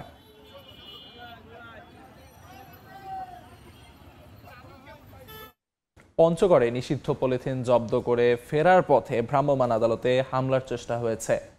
এ সময় উপজেলা ভূমি অফিসের পেশকারকে লাঞ্ছিত করার অভিযোগ উঠেছে। মঙ্গলবার বিকেলে বোদা উপজেলা বাজার এলাকায় এ ঘটনা ঘটে। ঘটনাস্থল থেকে সরকারি কাজে বাধা দেওয়ার অভিযোগে একজনকে আটক করে 12 দিনের বিনা শ্রম কারাদণ্ড দেন ভ্রাম্যমাণ আদালত। চাঁদপুরে মোটরসাইকেল আরোহীকে গুলি করে হত্যা করেছে দুর্বৃত্তরা। মঙ্গলবার রাত 10টার দিকে ফরিদগঞ্জ উপজেলার রুস্তমপুরের সমিতির পোলের গোড়ার কাছে এ ঘটনা ঘটে। পুলিশ জানায়, সিটি গ্রুপের বেঙ্গল টির বিক্রয় প্রতিনিধি রুহুল আমিন মোটরসাইকেলে বাড়ি ফিরছিলেন। রুস্তমপুর এলাকার সমিতির পোলের কাছে পৌঁছালে একদল দুর্বৃত্ত পথ রোধ করে তাকে গুলি করে পালিয়ে যায়। স্থানীয়রা গুলির শব্দ শুনে এগিয়ে এসে তাকে রক্তাক্ত অবস্থায় রাস্তায় পড়ে থাকতে দেখেন। খবর পেয়ে ঘটনাস্থলে পৌঁছে মরদেহ উদ্ধার করে পুলিশ। বাড়ির থেকে বাইরে ওই ডিলারের চাকরি করে, তো ও বাজারে বাজারে মাল সাপ্লাই দেয়। তারপরে 4টার সময় কয় আব্বা আমি যাইতেছি, সন্ধ্যার সময় আসার সময় আপনার লাই আমি ওষুধপত্র নিয়ে আসবো। ডাকাতেরা যাওয়ার জন্য করছে কি, ওনারে গুলি করিয়া এখান থেকে চলে গেছে। উনি নিজের জীবন বাঁচানোর জন্য অনেক চেষ্টা করছে, আর ওনার তো পকেটে 10,000 টাকা ছিল। ওনারা ওই 12 ফাইকা পোলের ওদিকে ওনার থেকে আপনার টাকাগুলো নিয়ে গেছিল। চাঁদপুরে মেঘনা নদীতে অভিযান চালিয়ে কুখ্যাত নৌ ডাকাত কিবরিয়া মিয়াজি চক্রের 5 সদস্যকে অস্ত্র ও নগদ অর্থসহ আটক করেছে কোস্টগার্ড। মঙ্গলবার রাতে কোস্টগার্ড সদর দফতর জানায়, মোহনপুর লঞ্চঘাট সংলগ্ন নদীপথে দীর্ঘদিন ধরে কিবরিয়া মিয়াজি নেতৃত্বে একটি সংঘবদ্ধ ডাকাত চক্র নৌযানে চাঁদাবাজি, ডাকাতি ও অপহরণের মতো অপরাধ চালিয়ে আসছিল। বগুড়ায় হত্যা মামলায় 3 জনকে মৃত্যুদণ্ড, 3 জনকে যাবজ্জীবন কারাদণ্ড দিয়েছেন আদালত। এছাড়া নাটোরে অপহরণ ও ধর্ষণ মামলায় 1 জন এবং ব্রাহ্মণবাড়িয়ায় হত্যা মামলায় 1 জনকে যাবজ্জীবন কারাদণ্ড দিয়েছেন আদালত। রায়ে সন্তুষ্টি জানিয়েছেন বাদী পক্ষের লোকজন। বগুড়ার গাবতলীর দুর্গাহাটা এলাকায় 2017 সালে ইউপি চেয়ারম্যান পদপ্রার্থী তোজাম্মেল হককে কুপিয়ে হত্যা করা হয়। এই ঘটনায় নিহতের ভাই বাদী হয়ে 9 জনকে আসামি করে মামলা করেন। দীর্ঘ 8 বছর বিচারিক প্রক্রিয়া শেষে মঙ্গলবার দুপুরে জেলা ও দায়রা জজ আদালতের বিচারক শাহজাহান কবির মামলার রায় দেন। এতে হত্যাকাণ্ডের সঙ্গে জড়িত আসামি বাবুল হোসেন, মানিক মিয়া ও মিশুকে মৃত্যুদণ্ড দেয়া হয়, আর পিন্টু, দেলোয়ার হোসেন ও আশিককে যাবজ্জীবন সাজা দেন আদালত। 1 জনকে বেকসুর খালাস দেয়া হয়, আর 2 জন অপ্রাপ্ত বয়স্ক হওয়ায় বিচার চলছে শিশু আদালতে। সাজাপ্রাপ্ত আসামিদের মধ্যে শুধুমাত্র পিন্টু মিয়া আদালতে উপস্থিত ছিলেন, বাকি আসামি কেউই আদালতে উপস্থিত ছিলেন না। বাদী ও তার পরিবার জানিয়েছে, সাজাপ্রাপ্তরা বাইরে থাকায় তারা নিরাপত্তাহীনতায় ভুগছেন, তবে রায়ে খুশি তারা। আইনের আওতায় যাতে তাড়াতাড়ি আনা হয়, আমরা কোনো নিরাপত্তা নাই, তাড়াতাড়ি যাতে আসামিদেরকে গ্রেপ্তার করা হয়, এটা আমাদের আইনের প্রতি শ্রদ্ধা। রায়ের মধ্যে দিয়ে ন্যায় বিচার প্রতিষ্ঠিত হয়েছে, কিন্তু দুঃখজনক বিষয় যারা খুনি তারা এখনো পলাতক। আমরা বাদী এবং সাক্ষীরা সহ অনিরাপত্তায় রইলাম, আমাদের জীবনের সংখ্যা রয়ে গেছে। পলাতক আসামি যখন গ্রেপ্তার হবে, গ্রেপ্তার হওয়ার পর থেকে তাদের যে ফাঁসির যে রায়ের কার্যক্রম মহামান্য হাইকোর্টের নির্দেশ মতে এটা কার্যকর ইনশাল্লাহ হতে পারে। 2014 সালের 25 ফেব্রুয়ারি রাতে ব্রাহ্মণবাড়িয়ার আশুগঞ্জের সোহাগপুর গ্রামের আবিরপাড়ার বাসিন্দা সালাম খানকে ধারালো অস্ত্র দিয়ে আঘাত করে হত্যা করা হয়। এই ঘটনায় 4 জনকে আসামি করে মামলা করেন স্বজনরা। মামলার রায়ে প্রধান আসামি ইকবাল মিয়াকে যাবজ্জীবন কারাদণ্ড দিয়েছেন জেলা দায়রা জজ আদালত। এই ঘটনার সঙ্গে সম্পৃক্ততা না থাকায় অপর 3 আসামিকে খালাস দেয়া হয়। যাবজ্জীবন কারাদণ্ড দিয়েছেন বিজ্ঞ জজ বাহাদুর। আমরা আইনের প্রতি শ্রদ্ধাশীল, এর মাঝেও আমরা রায়ের কপি উঠে তারপরে আমরা যদি চুলচারা বিশ্লেষণ করে যদি আপিল করার মতো গ্রাউন্ডস থাকে আমরা অবশ্যই উচ্চ আদালতে আপিল করব। 2022 সালের 1 অক্টোবর এসএসসি পরীক্ষার ব্যবহারিক পরীক্ষা শেষে নাটোরে বিদ্যালয়ের প্রধান ফটকের সামনে দাঁড়িয়েছিলেন এক ছাত্রী। এ সময় প্রধান শিক্ষক ফিরোজ আহমেদ পরীক্ষায় বেশি নম্বর দেওয়ার কথা বলে তাকে রাজশাহীতে এক আত্মীয়ের বাড়ি নিয়ে যান। সেখানে আটকে রেখে প্রাণনাশের হুমকি দিয়ে একাধিকবার ধর্ষণ করেন। এ ঘটনায় প্রধান শিক্ষক ফিরোজ আহমেদ সহ 3 জনকে অভিযুক্ত করে গুরুদাসপুর থানায় নারী ও শিশু নির্যাতন দমন আইনে মামলা করেন ছাত্রীর মা। পরে র্যাব ফিরোজ আহমেদকে গ্রেফতার করে। পরে তথ্য উপাত্ত বিশ্লেষণ, সাক্ষ্য গ্রহণ ও যুক্তিতর্ক উপস্থাপন শেষে মঙ্গলবার রায় ঘোষণা করেন। এতে আসামি ফিরোজকে 14 বছরের কারাদণ্ড দেয়া হয়। সাহাল আব্দুল্লাহ আলভি, সময় সংবাদ। শেরপুরে কৃষি কর্মকর্তার ওপর হামলার ঘটনায় আসামিদের গ্রেফতারের দাবিতে কলম বিরতি পালন করছেন কৃষি বিভাগের কর্মকর্তা কর্মচারীরা। মঙ্গলবার সকালে নকলা উপজেলার কেন্দ্রীয় কর্মসূচির অংশ হিসেবে এ আয়োজন করা হয়। এ সময় জেলা কৃষি বিভাগের কর্মকর্তারা জানান, দ্রুত আসামিদের গ্রেফতার করা না হলে পূর্ণ কর্মবিরতিতে যাবেন তারা। এর আগে গত 5 নভেম্বর কৃষি প্রণোদনার তালিকায় পছন্দের লোকদের নাম না থাকায় উপজেলা কৃষি কর্মকর্তার ওপর হামলা করে উপজেলা ছাত্র দলের সদস্য সচিব রাহাত হাসান কাইয়ুম। এ ঘটনায় রাহাত ও তার সহযোগী ফজলুকে আসামি করে মামলা করা হলেও এখনো পর্যন্ত কাউকে গ্রেফতার করা সম্ভব হয়নি।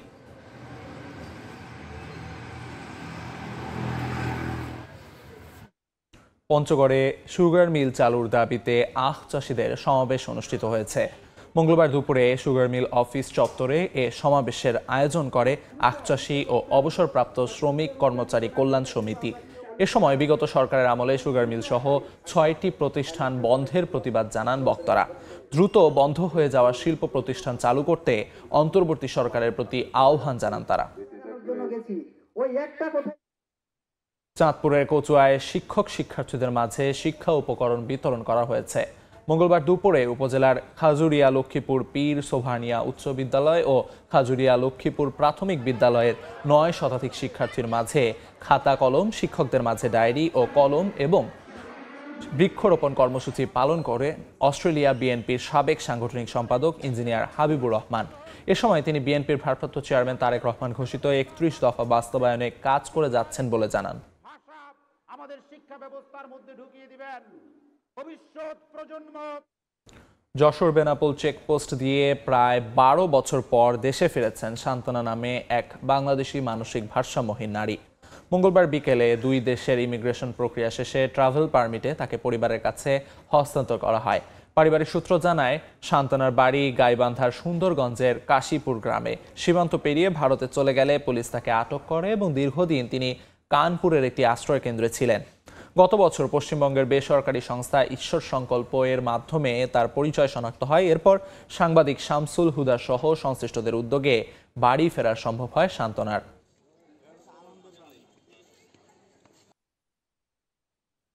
হিমালয় কন্যা খ্যাত উত্তরের জেলা পঞ্চগড়ে শুরু হয়েছে শীতের আমেজ। এই মুহূর্তে পঞ্চগড় চৌরঙ্গি মোড়ে আছেন রিপোর্টার সোহাগ হায়দার। সরাসরি যাচ্ছি তার কাছে। দেশের সর্ব উত্তরের জেলায় বরাবরের মতো যে শীতের তীব্রতা সেটা কিন্তু আমরা লক্ষ্য করেছি, এবারও তার কোনো ব্যতিক্রম আমরা লক্ষ্য করছি না। এবার নভেম্বরের শুরু থেকে এই জেলার তাপমাত্রা 16 থেকে 18 ডিগ্রির মধ্যে উঠানামা করলেও গত দুদিন ধরে জেলার তাপমাত্রা কিন্তু 14 থেকে 15 ডিগ্রির ঘরে উঠানামা করছে। আমি জানিয়ে রাখি যে এই জেলায় শীতের যে তীব্রতা সেটা কিন্তু সব থেকে বেশি অনুভূত হচ্ছে সন্ধ্যা থেকে পরদিন সকাল পর্যন্ত। একই সাথে এই সময়টিতে একটা হাড় কাঁপানো যে শীত রয়েছে সেটা কিন্তু অনুভূত হচ্ছে। এই মুহূর্তে আমি পঞ্চগড় শহরের শেরেবাংলা চৌরঙ্গি মোড় এলাকায় রয়েছে। এখানে কিন্তু আমরা গত কয়েকদিন আগেও কিন্তু কুয়াশার পরিমাণ লক্ষ্য করেছি, ঘন কুয়াশা, কিন্তু আজকের যে তাপমাত্রা কমে যাওয়ার সাথে সাথে কিন্তু কুয়াশার পরিমাণ কিছুটা কম লক্ষ্য করা যাচ্ছে। একই সাথে একটা হাড় কাঁপানি যে ঠান্ডা অনুভূতি বা উত্তর পশ্চিম থেকে বয়ে আসা যে পাহাড়ি হিম বাতাস সেটা কিন্তু অনুভূত হচ্ছে। আরেকটি বিষয় জানিয়ে রাখি যে এই তাপমাত্রার তারতম্য এবং আমরা দিনের সময় লক্ষ্য করেছি যে দিনের যে তাপমাত্রা রয়েছে সেটা কিন্তু 30 থেকে 31 ডিগ্রির ঘরে উঠানামা করছে। তবে তাপমাত্রার এই উঠানামায় কিন্তু শীতের যে তীব্রতা সেটা কিন্তু হাড় কাঁপানি অনুভূত হয়। কিন্তু এ জেলায় আমরা লক্ষ্য করছি যে শীতজনিত যে সকল রোগী শীতজনিত যে সকল রোগ রয়েছে সেগুলো কিন্তু ইতিমধ্যে শুরু হয়ে গেছে। আমি জানিয়ে রাখি যে আগমনী এই শীতের সময়ে কিন্তু এ জেলায় শীতের তীব্রতা বাড়ার সাথে সাথে কিন্তু তাপমাত্রা যতই কমছে ততই কিন্তু এখানে শীতজনিত রোগের আক্রান্তের সংখ্যা বেড়ে চলেছে। একই সাথে বলে রাখি যে ইতিমধ্যে কিন্তু এ জেলার সাধারণ মানুষ যারা রয়েছে তারা কিন্তু শীতের যে অগ্রিম প্রস্তুতি সেগুলো কিন্তু গ্রহণ করেছে। অনেকেই ইতিমধ্যে তাদের যে গরম কাপড় রয়েছে সেগুলো পরিধান করছেন সকাল এবং সন্ধ্যা থেকে রাত পর্যন্ত। জানিয়ে রাখি যে এই জেলার উত্তর পশ্চিম থেকে বয়ে আসে যে হিম বাতাস, এই হিম বাতাস কিন্তু শীতের যে অনুভূতি সেটা কিন্তু চলমান রয়েছে এবং আবহাওয়া অফিস বলছে যে আজকের যে তাপমাত্রা রয়েছে সেটা কিন্তু সকাল 6টায় রেকর্ড হয়েছে 12.8 ডিগ্রি সেলসিয়াস এবং এই মাসের শেষের দিকে এই জেলার উপর দিয়ে একটা শৈত্যপ্রবাহ বয়ে যাবে বলে এমনটি জানিয়েছে। তো পঞ্চগড় থেকে ছিল আমার কাছে শীতের সর্বশেষ খবর। সরাসরি যুক্ত ছিলাম পঞ্চগড়ে। যুক্তরাষ্ট্রের সঙ্গে শান্তিপূর্ণ পারমাণবিক চুক্তি করতে আগ্রহী ইরান, তবে জাতীয় নিরাপত্তা ও সার্বভৌমত্বের প্রশ্নে কোনো ছাড় দেবে না দেশটি। আবুধাবির এক কূটনৈতিক ফোরামে ইরানের উপ পররাষ্ট্রমন্ত্রী আরও বলেন, ওয়াশিংটনের কাছ থেকে আসছে পরস্পর বিরোধী বার্তা। জুনে ইসরায়েলি হামলায় আলোচনার পথ বন্ধ হলেও তেহরান আলোচনার দুয়ার এখনও খোলা রেখেছে বলেই বার্তা দিচ্ছে তারা।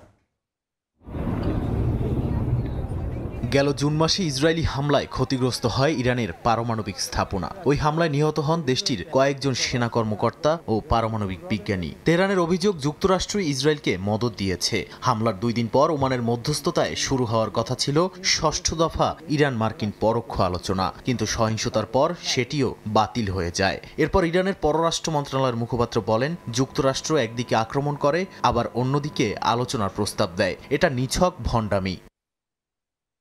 তবে এবার দীর্ঘ বৈরিতার পরও যুক্তরাষ্ট্রের সঙ্গে নতুন করে আলোচনায় বসতে চায় ইরান। আবুধাবির 12তম স্ট্র্যাটেজিক ডিবেটে উপপররাষ্ট্রমন্ত্রী সাইদ খতিবজাদে বলেন, ইরানের পারমাণবিক কর্মসূচি সম্পূর্ণ শান্তিপূর্ণ ও দেশীয় প্রযুক্তি নির্ভর। একই সঙ্গে পারমাণবিক অস্ত্র ইরানের কর্মসূচির অংশ নয় বলেও জানান তিনি আরও বলেন, যুক্তরাষ্ট্র তৃতীয় দেশের মাধ্যমে পরস্পর বিরোধী বার্তা পাঠাচ্ছে, আর এতে আলোচনার পরিবেশ জটিল হয়ে উঠেছে। খতিবজাদে স্পষ্ট করে জানান, জাতীয় নিরাপত্তার প্রশ্নে ইরান কোনো ছাড় দেবে না। মানবাধিকার ইস্যুতেও যুক্তরাষ্ট্র ইরান সম্পর্ক নতুন বিতর্কের মুখে। নিউ ইয়র্ক টাইমস জানিয়েছে, সেপ্টেম্বরে যুক্তরাষ্ট্র 54 জন ইরানি নাগরিককে জোর করে তেহরানে পাঠিয়েছে, যাদের মধ্যে ধর্মান্তরিত খ্রিস্টান, জাতিগত সংখ্যালঘু ও সরকার বিরোধী কর্মীও ছিলেন। তেহরান জানিয়েছে আরও 400 ইরানি নাগরিক যুক্তরাষ্ট্রে বহিষ্কারের অপেক্ষায় আছেন। নাদিম মারজান, সময় সংবাদ। দক্ষিণ সুদান ভয়াবহ মানবিক সংকটের দিকে ধাবিত হচ্ছে বলে সতর্ক করেছে জাতিসংঘ।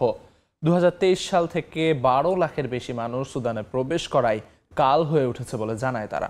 সংঘাতে নারী ও শিশুরা সবচেয়ে বেশি সহিংসতার শিকার হয়েছে বলেও জানায় সংস্থাটি। সুদানে খাদ্য নিরাপত্তা এবং জীবন হারানোর ঝুঁকি এবং এল ফাশি শহরের র্যাপিড সাপোর্ট ফোর্স RSF এর হামলায় লাখ লাখ মানুষের জীবন অনিশ্চয়তায় পড়েছে। এরই মধ্যে জাতিসংঘ সতর্ক করেছে, দক্ষিণ সুদান এক ভয়াবহ মানবিক সংকটের দিকে ধাবিত হচ্ছে। হিংসা, খাদ্য ঘাটতি এবং শরণার্থী ঢেউ দেশটিকে বিপর্যয়ের মুখে ঠেলে দিচ্ছে। 2023 সাল থেকে 12 লাখের বেশি মানুষ সুদান থেকে প্রবেশ করাই কাল হয়ে উঠেছে বলে জানায় তারা। এর মধ্যে নারী ও শিশুরা সবচেয়ে বেশি সহিংসতার শিকার হয়েছে বলেও জানায় সংস্থাটি। জাতিসংঘ মহাসচিবের উপসচিব বলেন, গত বছর 260টি যৌন সহিংসতার ঘটনা রিপোর্ট করা হয়েছে, যার মধ্যে ধর্ষণ, যৌন দাসত্ব এবং জোরপূর্বক বিয়েও রয়েছে। তিনি সতর্ক করে বলেন, দক্ষিণ সুদানে আন্তর্জাতিক সহায়তা প্রত্যাহারের ফলাফলও প্রলয়ঙ্কারী হতে পারে। যদিও দক্ষিণ সুদানের জাতিসংঘ দূত বলেছেন, সম্প্রতি সরকারের প্রশাসনিক পরিবর্তনগুলো দেশের সার্বভৌমত্ব এবং আইন মেনেই সম্পন্ন হয়েছে। দক্ষতা বৃদ্ধি, জবাবদিহিতা নিশ্চিত এবং স্থিতিশীলতা বজায় রাখার লক্ষ্যে করা হয়েছে। শান্তি প্রক্রিয়া এবং চিরস্থায়ী শান্তি বজায় রাখতে সরকারের পক্ষ থেকে প্রতিশ্রুতিও দেয়া হয়। নাদিম মারজান, সময় সংবাদ। ইতালিতে গত 3 বছরে বেড়েছে সড়ক দুর্ঘটনার হার। ইইউভুক্ত 27 দেশের মধ্যে ইতালির অবস্থান 18তম। সড়কে নিরাপত্তা কমায় শঙ্কিত স্থানীয়দের পাশাপাশি প্রবাসী বাংলাদেশিরাও। এদিকে সড়ক দুর্ঘটনার জেরে দেশটিতে বছরে আর্থিক ক্ষতি হচ্ছে প্রায় 22,003 বিলিয়ন ইউরো। ইতালি থেকে মাকসুদ রহমানের তথ্যচিত্র রিপোর্ট। প্রায় 3 লাখ বর্গ কিলোমিটার আয়তনের দেশ ইতালিতে মহাসড়ক রয়েছে 1,84,000 কিলোমিটার। সড়কগুলোতে প্রায় 4 কোটি 80 লাখ যানবাহন চলাচল করে। শিল্প সমৃদ্ধ উন্নত দেশটির রাস্তাঘাট বিশ্বমানের এবং ট্রাফিক সিস্টেমও বেশ উন্নত। তারপরও সড়কে প্রতিনিয়তই ঘটছে দুর্ঘটনা। পরিসংখ্যান বলছে 2024 সালে ইতালিতে 1,73,364টি সড়ক দুর্ঘটনায় প্রায় 2,30,000 জন আহত এবং 3,030 জনের মৃত্যু হয়েছে, যা 2023 সালের তুলনায় 4.1% বেশি। 2024 সালের তুলনায় চলতি বছর সড়ক দুর্ঘটনা আরও বেড়েছে। এসব ঘটনায় বেশ কয়েকজন প্রবাসী বাংলাদেশিও প্রাণ হারান। বর্তমান সময়ে ইতালিতে রোড অ্যাক্সিডেন্টের সংখ্যা অনেক বৃদ্ধি পেয়েছে। গত 1 বছরে আমাদের বাংলাদেশি সহ অনেক মৃত্যুবরণ ঘটনা ঘটেছে। আমরা চাই সতর্কতার সাথে রাস্তাঘাটে যেন আমরা চলাচল করতে পারি, এদেশের আইন কানুন মেনে যেন আমরা গাড়ি চালাতে পারি। সড়ক দুর্ঘটনায় ইউরোপীয় ইউনিয়নের 27টি দেশের মধ্যে ইতালির অবস্থান 18তম। অতিরিক্ত গতি, নিয়ন্ত্রণ ব্যর্থতা, অবৈধ পার্কিং, সেলফোন ব্যবহার, ওভারটেকিং, ট্রাফিক আইন লঙ্ঘন, অদক্ষ ড্রাইভিং, মাত্রাতিরিক্ত অ্যালকোহল সেবন সহ নানা কারণে দেশটিতে সড়কে দুর্ঘটনা বাড়ছে বলে মনে করছেন বিশেষজ্ঞরা। কঠোর ট্রাফিক আইন প্রয়োগ, গাড়ি চলাচলের সঠিক নিয়ম মেনে চললে সড়কে দুর্ঘটনা কমবে বলে মনে করছে ইতালির স্মার্ট সিটি ট্রাফিক কন্ট্রোল কর্তৃপক্ষ। সড়ক দুর্ঘটনায় প্রাণহানির পাশাপাশি অর্থনৈতিকভাবেও ক্ষতিগ্রস্ত হচ্ছে ইতালি। দেশটিতে বছরে আর্থিক ক্ষতির পরিমাণ প্রায় 22,003 বিলিয়ন ইউরো। সময় সংবাদ, ইতালি। অস্ট্রেলিয়ার সিডনিতে অনুষ্ঠিত হয়েছে প্রবাসী চট্টগ্রামবাসীদের চট্টগ্রাম উৎসব 2025। সিডনির ফেয়ারশিল্ড শো গ্রাউন্ডে অনুষ্ঠিত উৎসবে কয়েক হাজার প্রবাসী বাংলাদেশি যোগ দেন। ঐতিহ্যবাহী মেজবানের আয়োজন ছিল মূল আকর্ষণ, যেখানে চট্টগ্রাম থেকে আগত বাবুর্চি আবুল হোসেন প্রস্তুত করেন 3,000 অতিথির খাবার। দুপুরের পর শুরু হয় সাংস্কৃতিক পর্ব। স্থানীয় শিল্পীদের পরিবেশনার পর মঞ্চে ওঠেন নকিব খান ও রেনেসা ব্যান্ড। প্রবাসীদের মুখে ফুটে ওঠে নিজের মাটির স্মৃতি আর আনন্দের রং।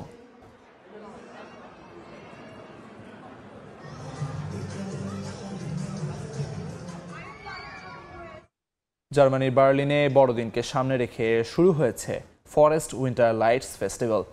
এ বিশেষ আয়োজনে রয়েছে 2,50,000 আলোর ঝলকানি আর ঘণ্টাব্যাপী সাউন্ড শো। উৎসবটি চলবে আগামী বছরের 15 ফেব্রুয়ারি পর্যন্ত। ছাদের নিচে ঝুলছে উল্টো করে সাজানো 600 ক্রিসমাস ট্রি, আর নিচে বরফের মঞ্চে জমে উঠেছে স্কেটারদের মেলা।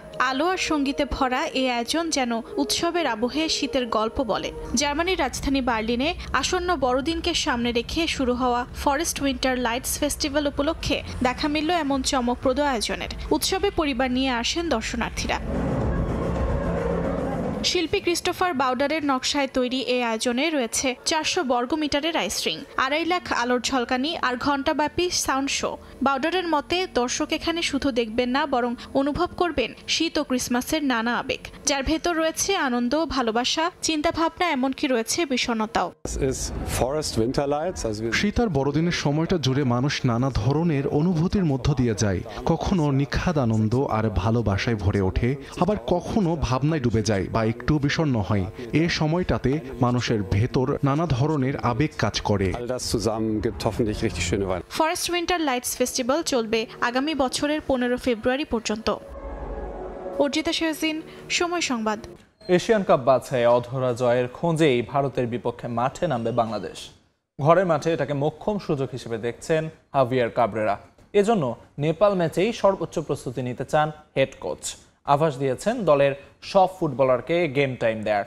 এদিকে যে আস্থা নিয়ে মাত্র 4 মিনিটে সব টিকিট কেটে ফেলেছে সমর্থকরা, ভারতকে হারিয়ে তার প্রতিদান দিতে চান ফুটবলাররা।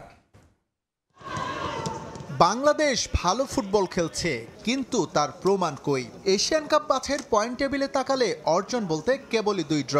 সেখানে উল্লেখ নেই মাঠে হামজাদের চোয়ালবদ্ধ লড়াইয়ের কথা। প্রতিযোগিতার মঞ্চটা এমনই, শুধু মনে রাখে বিজয়ীদের। এখন পর্যন্ত বাংলাদেশের ঝুলিতে যেই 2 পয়েন্ট, তার সবই অ্যাওয়ে ম্যাচে। হোম ম্যাচ দুটোতেই হারের তিক্ততা। ভারত ম্যাচ দিয়ে আবারও জাতীয় স্টেডিয়ামে ফিরছে লাল সবুজ। এবার আর কিছুতেই কোনো ভুল করতে চান না হাভিয়ার কাবরেরা। আমাদের প্রধান ফোকাস হচ্ছে ভারতকে হারানো। ফুটবলারদের মানসিকতা থেকে শুরু করে পরিকল্পনা সব জায়গায় এই একটা বিষয়ই ঘুরপাক খাচ্ছে। আমাদের হয়তো পারফরমেন্স ভালো হচ্ছে, কিন্তু আমরা এশিয়ান কাপ বাছাইয়ে এখনো কোনো ম্যাচ জিতিনি। এবার আমরা সত্যি এটা চাই। আমি মনে করি হোম ম্যাচে এটা আমাদের মোক্ষম সুযোগ। বাংলাদেশে এবার এসে হামজার প্রথম প্র্যাকটিস সেশন। সমিতকে পাওয়া যাবে নেপাল ম্যাচের একদিন আগে। হিমালয় কন্যাদের বিপক্ষে ফিফা ফ্রেন্ডলিতে তাদের দুজনেরই খেলার সম্ভাবনা আছে। পাশাপাশি আদর্শ প্রস্তুতির জন্য পুরো স্কোয়াডের বাকি ফুটবলারদেরও বাজিয়ে দেখতে চান Spanish coach.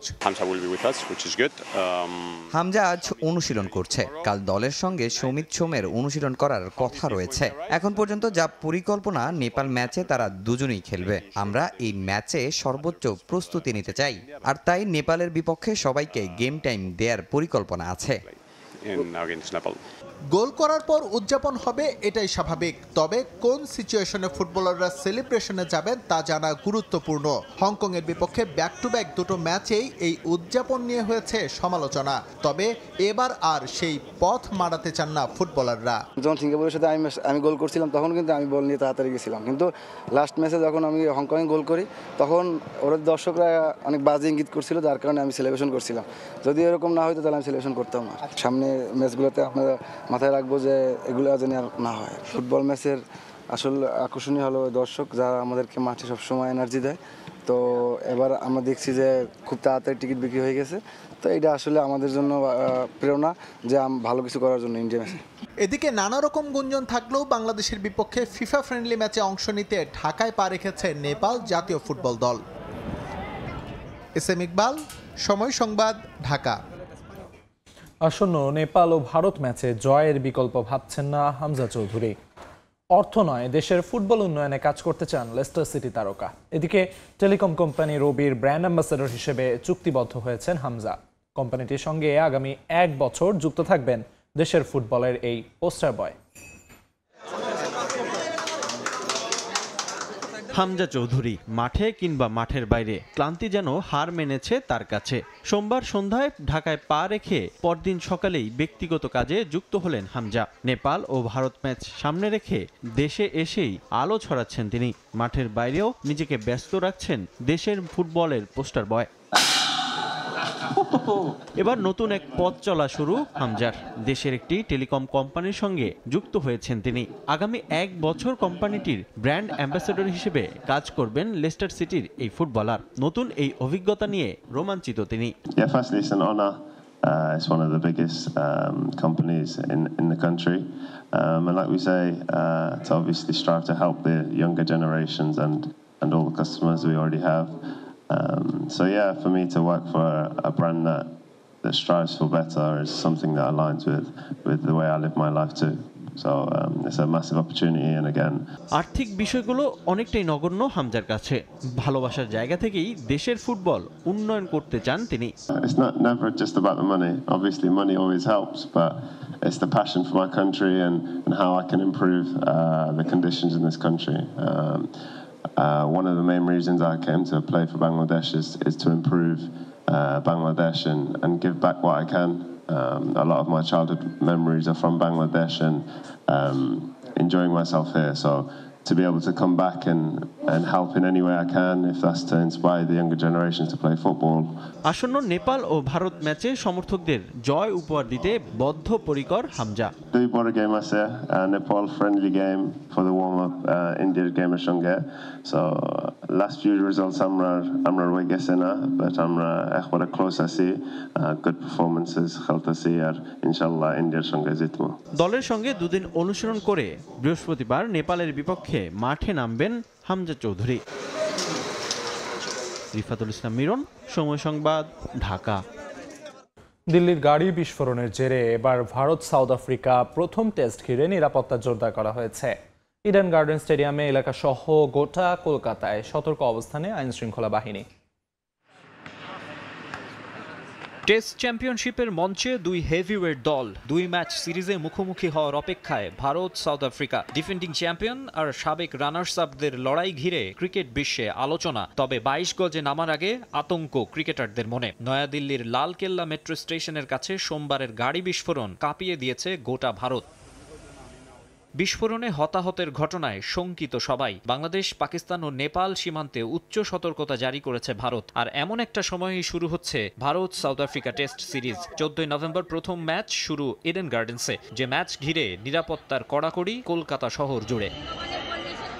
Kolkata police commissioner Manoj Verma জানিয়েছেন, আইকনিক স্টেডিয়াম সহ শহরের বিশেষ স্থানে নিরাপত্তা জোরদার করা হয়েছে। লোকাল পুলিশের পাশাপাশি থাকবে স্পেশাল টাস্ক ফোর্স বা STF। ইডেন গার্ডেন্সে থাকবে 3 স্তরের নিরাপত্তা ব্যবস্থা। সার্বক্ষণিক নজরদারিতে রাখা হবে স্টেডিয়ামের বাইরের অংশ, এন্ট্রি গেট ও গ্যালারি। স্টেডিয়ামের ভেতরে ও বাইরে সাদা পোশাকেও পুলিশ সদস্যরা সতর্ক অবস্থানে থাকবেন। সন্দেহজনক কিছু দেখলে সঙ্গে সঙ্গে ব্যবস্থা নেওয়া হবে। দর্শকদের মাঠে প্রবেশের ক্ষেত্রে বাড়তি চেকিং এর মধ্য দিয়ে যেতে হবে। কোনো ধরনের ব্যাগ নিয়ে প্রবেশ করতে দেয়া হবে না তাদের। এছাড়া কলকাতা শহরের বিশেষ জায়গা যেমন Paschimbanga Rajya Sabha, Raj Bhavan, high court, all India radio সহ স্টেডিয়ামের নিকটবর্তী গুরুত্বপূর্ণ স্থানগুলো ঢেকে ফেলা হবে নিরাপত্তার চাদরে।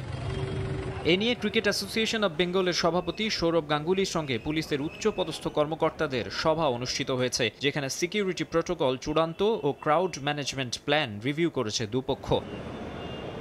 ভারত ও সাউথ আফ্রিকা টিমের হোটেলও রয়েছে সার্বক্ষণিক নজরদারিতে। শোনা যাচ্ছে কালীঘাট মন্দিরে প্রার্থনার জন্য যেতে চেয়েছিলেন Indian head coach Gautam Gambhir, কিন্তু নিরাপত্তার স্বার্থে সেটা হয়তো বাতিল করতে হবে তাকে। কড়া নিরাপত্তার মাঝেই অনুশীলন করতে হয়েছে ক্রিকেটারদের। মাকসুম আলম খান, সময় সংবাদ। কারাতে শুধু আত্মরক্ষা বা জীবনের শৃঙ্খলার কৌশলই নয়, বরং এটি নিয়মানুবর্তিতা, শৃঙ্খলা ও মানসিক শক্তির এক অনন্য সাধনা। এ লক্ষ্য নিয়ে অনুষ্ঠিত হলো ৪র্থ রংপুর বিভাগীয় কারাতে প্রতিযোগিতা। ৮ জেলার কারাতেকারা উৎসব মুখর পরিবেশে অংশ নিয়ে তাদের দক্ষতা দেখালেন। ফেডারেশনের কর্মকর্তারা বলছেন, রংপুর বিভাগের কারাতে এগিয়ে নিতেই এই আয়োজন। গোলাম নবী দুলালের তথ্য, মনজিদ আলম শিমুলের ছবি নিয়ে ডেস্ক রিপোর্ট। উৎসব মুখর পরিবেশে দিনাজপুর জেলা ক্রীড়া সংস্থার আয়োজনে এবং বাংলাদেশ কারাতে ফেডারেশনের ব্যবস্থাপনায় হয়ে গেল ৪র্থ রংপুর বিভাগীয় কারাতে প্রতিযোগিতা। দিনাজপুর জিমনেশিয়ামে ৮ জেলার ১৩০ জন কারাতেকা বিভিন্ন ওজনে অংশ নেন। অংশগ্রহণকারীরা জানান, প্রতিকূল পরিস্থিতিতে আত্মরক্ষা ও আত্মবিশ্বাস গড়তেই প্রশিক্ষণ নেওয়া। সামাজিক, অর্থনৈতিক প্রত্যেকটা সেক্টরে অত্যন্ত গুরুত্বপূর্ণ ভূমিকা পালন করতেছে। আত্মরক্ষার জন্য এবং খেলাধুলা করলে শারীরিকভাবে এবং মানসিকভাবে আমরা সক্ষমতা লাভ করি। এটা এমন একটি কৌশল, এমন একটি হচ্ছে আত্মরক্ষা, যেটার সাহায্যে একটা ছেলে কেন যে একসাথে 10টা ছেলের সাথে মোকাবিলা করা যায়। রংপুর থেকে দিনাজপুরে কারাতে খেলতে এসেছি, আর এখানে আমি দুটো পদক পেয়েছি। কারাতে শুধু নিছক একটি খেলা নয়, এটি নিজস্ব প্রতিরক্ষা গড়ে তুলতে এবং সমাজে তাদের জন্য একটি সুরক্ষিত পরিবেশ সৃষ্টি করতে সহায়ক ভূমিকা পালন করে। এটা শুধু একটা প্রতিযোগিতা নয়, এমন একটা খেলা যেটা মানুষের শরীর মন উভয়কেই সুস্থ রাখে এবং প্রফুল্ল রাখে। জাতিকে যারা নেতৃত্ব দিবে আগামী দিনে, তাদেরকে সঠিকভাবে গড়ে তোলার জন্য এই ধরনের প্রতিযোগিতাগুলো অবশ্যই দরকার। জীবন গড়ার পাশাপাশি মানসিক শক্তি বাড়াতে এই অঞ্চলে কারাতে প্রশিক্ষণ এগিয়ে নিতে ফেডারেশন অগ্রণী ভূমিকা পালন করছে। পড়ালেখার পাশাপাশি খেলাধুলা তো আসলে বিকল্প নাই, এবং জীবন গড়ার জন্য এবং একজন মন মানসিকতার দিক দিয়ে শক্তিশালী হওয়ার জন্য এবং নিজেকে একটা ভালো প্রতিযোগী হিসেবে গড়ে তোলার জন্য এবং কারা শিক্ষা অত্যন্ত প্রয়োজন। দিনাজপুর জিমনেশিয়ামে 8 জেলার 130 জন কারাতেকার অংশগ্রহণে চতুর্থ রংপুর বিভাগীয় কারাতে প্রতিযোগিতার উদ্বোধন করেন জেলা প্রশাসক রফিকুল ইসলাম। সময় সংবাদ, দিনাজপুর। এ পর্যায়ে শীর্ষ সংবাদগুলো জানিয়ে দিচ্ছি আরেকবার। জুলাই সনদের আইনি ভিত্তি ছাড়া নির্বাচনের সুযোগ নেই বলছে জামায়াত। ভোটের বৈধতার জন্য আগেই গণভোট দাবি 8 দলের। বিরোধিতাকারীদের পরিণতি ভোগের হুঁশিয়ারি। সনদের বাইরের কিছু চাপানোর চেষ্টা হলে মানবে না বিএনপি। অমীমাংসিত বিষয় অন্তর্ভুক্ত করলে দায় নিতে হবে সরকারকে। অস্তিত্ব থাকবে না বলেই নির্বাচন পেছাতে চায় জামায়াত। পাচার হওয়া অর্থ ফেরাতে তৎপর সরকার। প্রক্রিয়া দীর্ঘমেয়াদী হওয়ায় লবিং অব্যাহত রাখতে হবে নির্বাচিত সরকারকে। মানি হোল্ডারিং ঠেকাতে শক্ত পদক্ষেপের পরামর্শ। হালকা ঠান্ডা লাগলে শ্বাসকষ্ট হয়, এত আকারে শ্বাসকষ্ট যে অক্সিজেন না ছাড়া ওর কোনো ইয়েই হয় না। এই কমে এবারে 2 দিন আগে ঠান্ডাটা একটু বেশি বেড়ে গেছে। দেশে প্রতি বছর নিউমোনিয়ায় প্রাণ হারাচ্ছে 24,000 শিশু। ঝুঁকিতে বয়স্করাও। ধরন বদলানোয় কার্যকারিতা হারাচ্ছে পুরানো টিকা।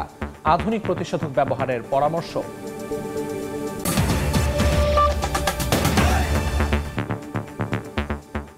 এই ছিল ভোরের সময়। সকালের সময় সঙ্গে থাকবেন আলিশা ইসলাম। ধন্যবাদ আলিফ। সকালের সময় নিয়ে আসছি কিছুক্ষণ পর, সঙ্গে থাকুন সময়ের।